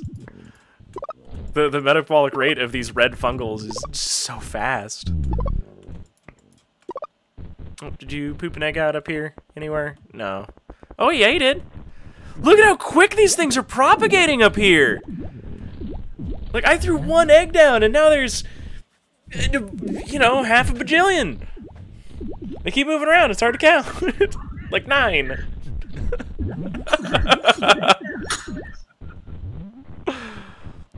That's some successful action right there. Yeah. Let's see about our gradient biome. Oh, sure enough, we've got some that are up here. Yeah, they're all keeping their distance from each other, too. Oh, those are pretty cool fungs, the tall, wide ones. Yeah. We're starting to get a little bit of feedback from somebody. I think it is you. Mac has a auto volume on my mic going up. Does it keep tweaking it upwards? Yeah, that's really weird. Yeah. Well, we are experiencing a period of excitement, so I've probably been making more noise than I was. Oh yeah, look at them go. They're very stressed out. Let's see. Well, Wobbly, thanks for having me as always. And gents, it's been fun, but I think I'm gonna go ahead and duck out for the evening. I think that this is probably a good time to wind down in general. Like, we completed our objective, finally. We have got a successful omnivore explosion, and also... And notice the omnivore brain. I'm sorry, I know we're trying to wind up now, but now I just got excited. It's fine. Because we looked at these brains earlier, that were so different. Look at one of these brains on one of these omnivorous creatures around you. Yeah, let me get back to being able to see brains. Got one. But he seems to be really motivated by, like, thirst and motion and stress, actually. Like, scent and stress. But, like, notice how thirst causes an attraction to motion. That's so different from the herbivores that we looked at earlier, that thirst caused an aversion to motion. Oh yeah, you're right.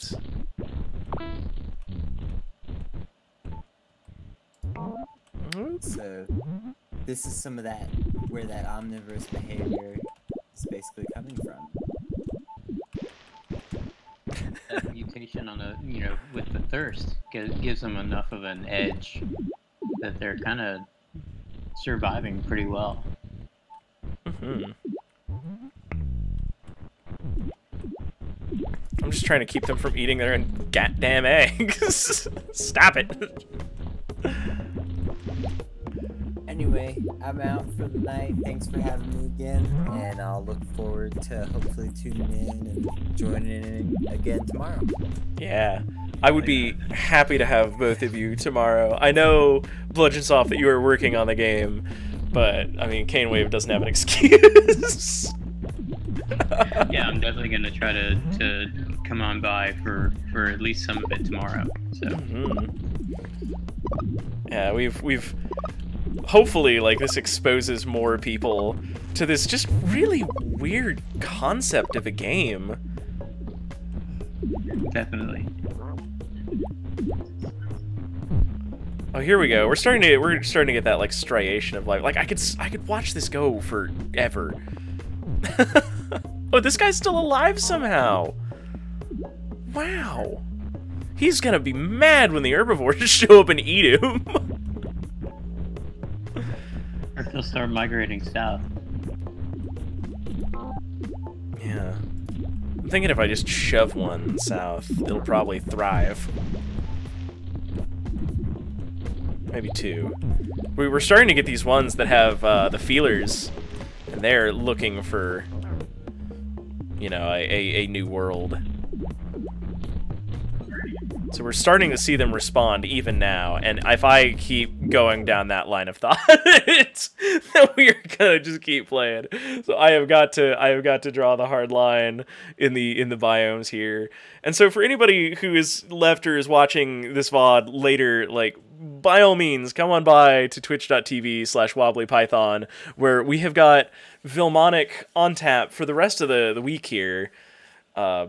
And we are doing an art contest, so just submit art, like, post it on Twitter, tweet it at either me or Vilmonic here, put it under the Vilmonic hashtag. I'm going to actively be looking for that kind of thing, like, draw the critters, draw the little fellas, draw the zombs, you know, draw some of the horrifying atrocities that I have been committing against these biomes. As we go. And the reward is we will give you a key, and like, even if you've already paid the $10 to get this game, like, you can inflict this game on your friends and see what sort of really terrible, like, beast parent they are.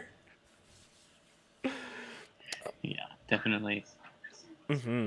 We're oh, go on. Just definitely, I mean, we need to get those drawings coming in, because some of the ones that we've seen so far are just crazy, super good. They're wild and wacky. I've been submitting a bunch of them, and none of mine count. I'm not going to gift myself a key at the end of the event, so by all means, don't get all hung up on them or anything.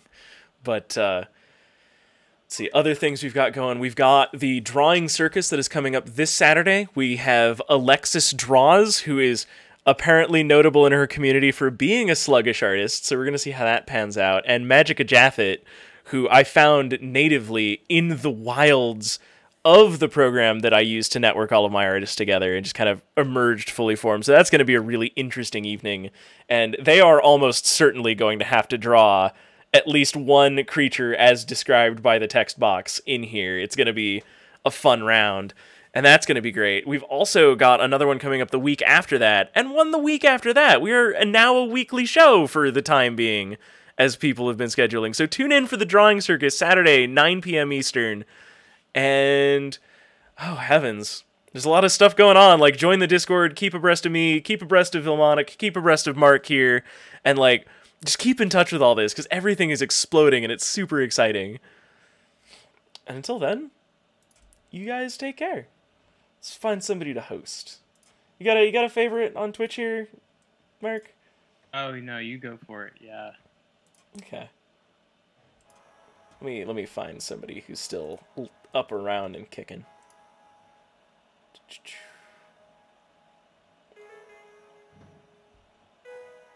Oh, he's good.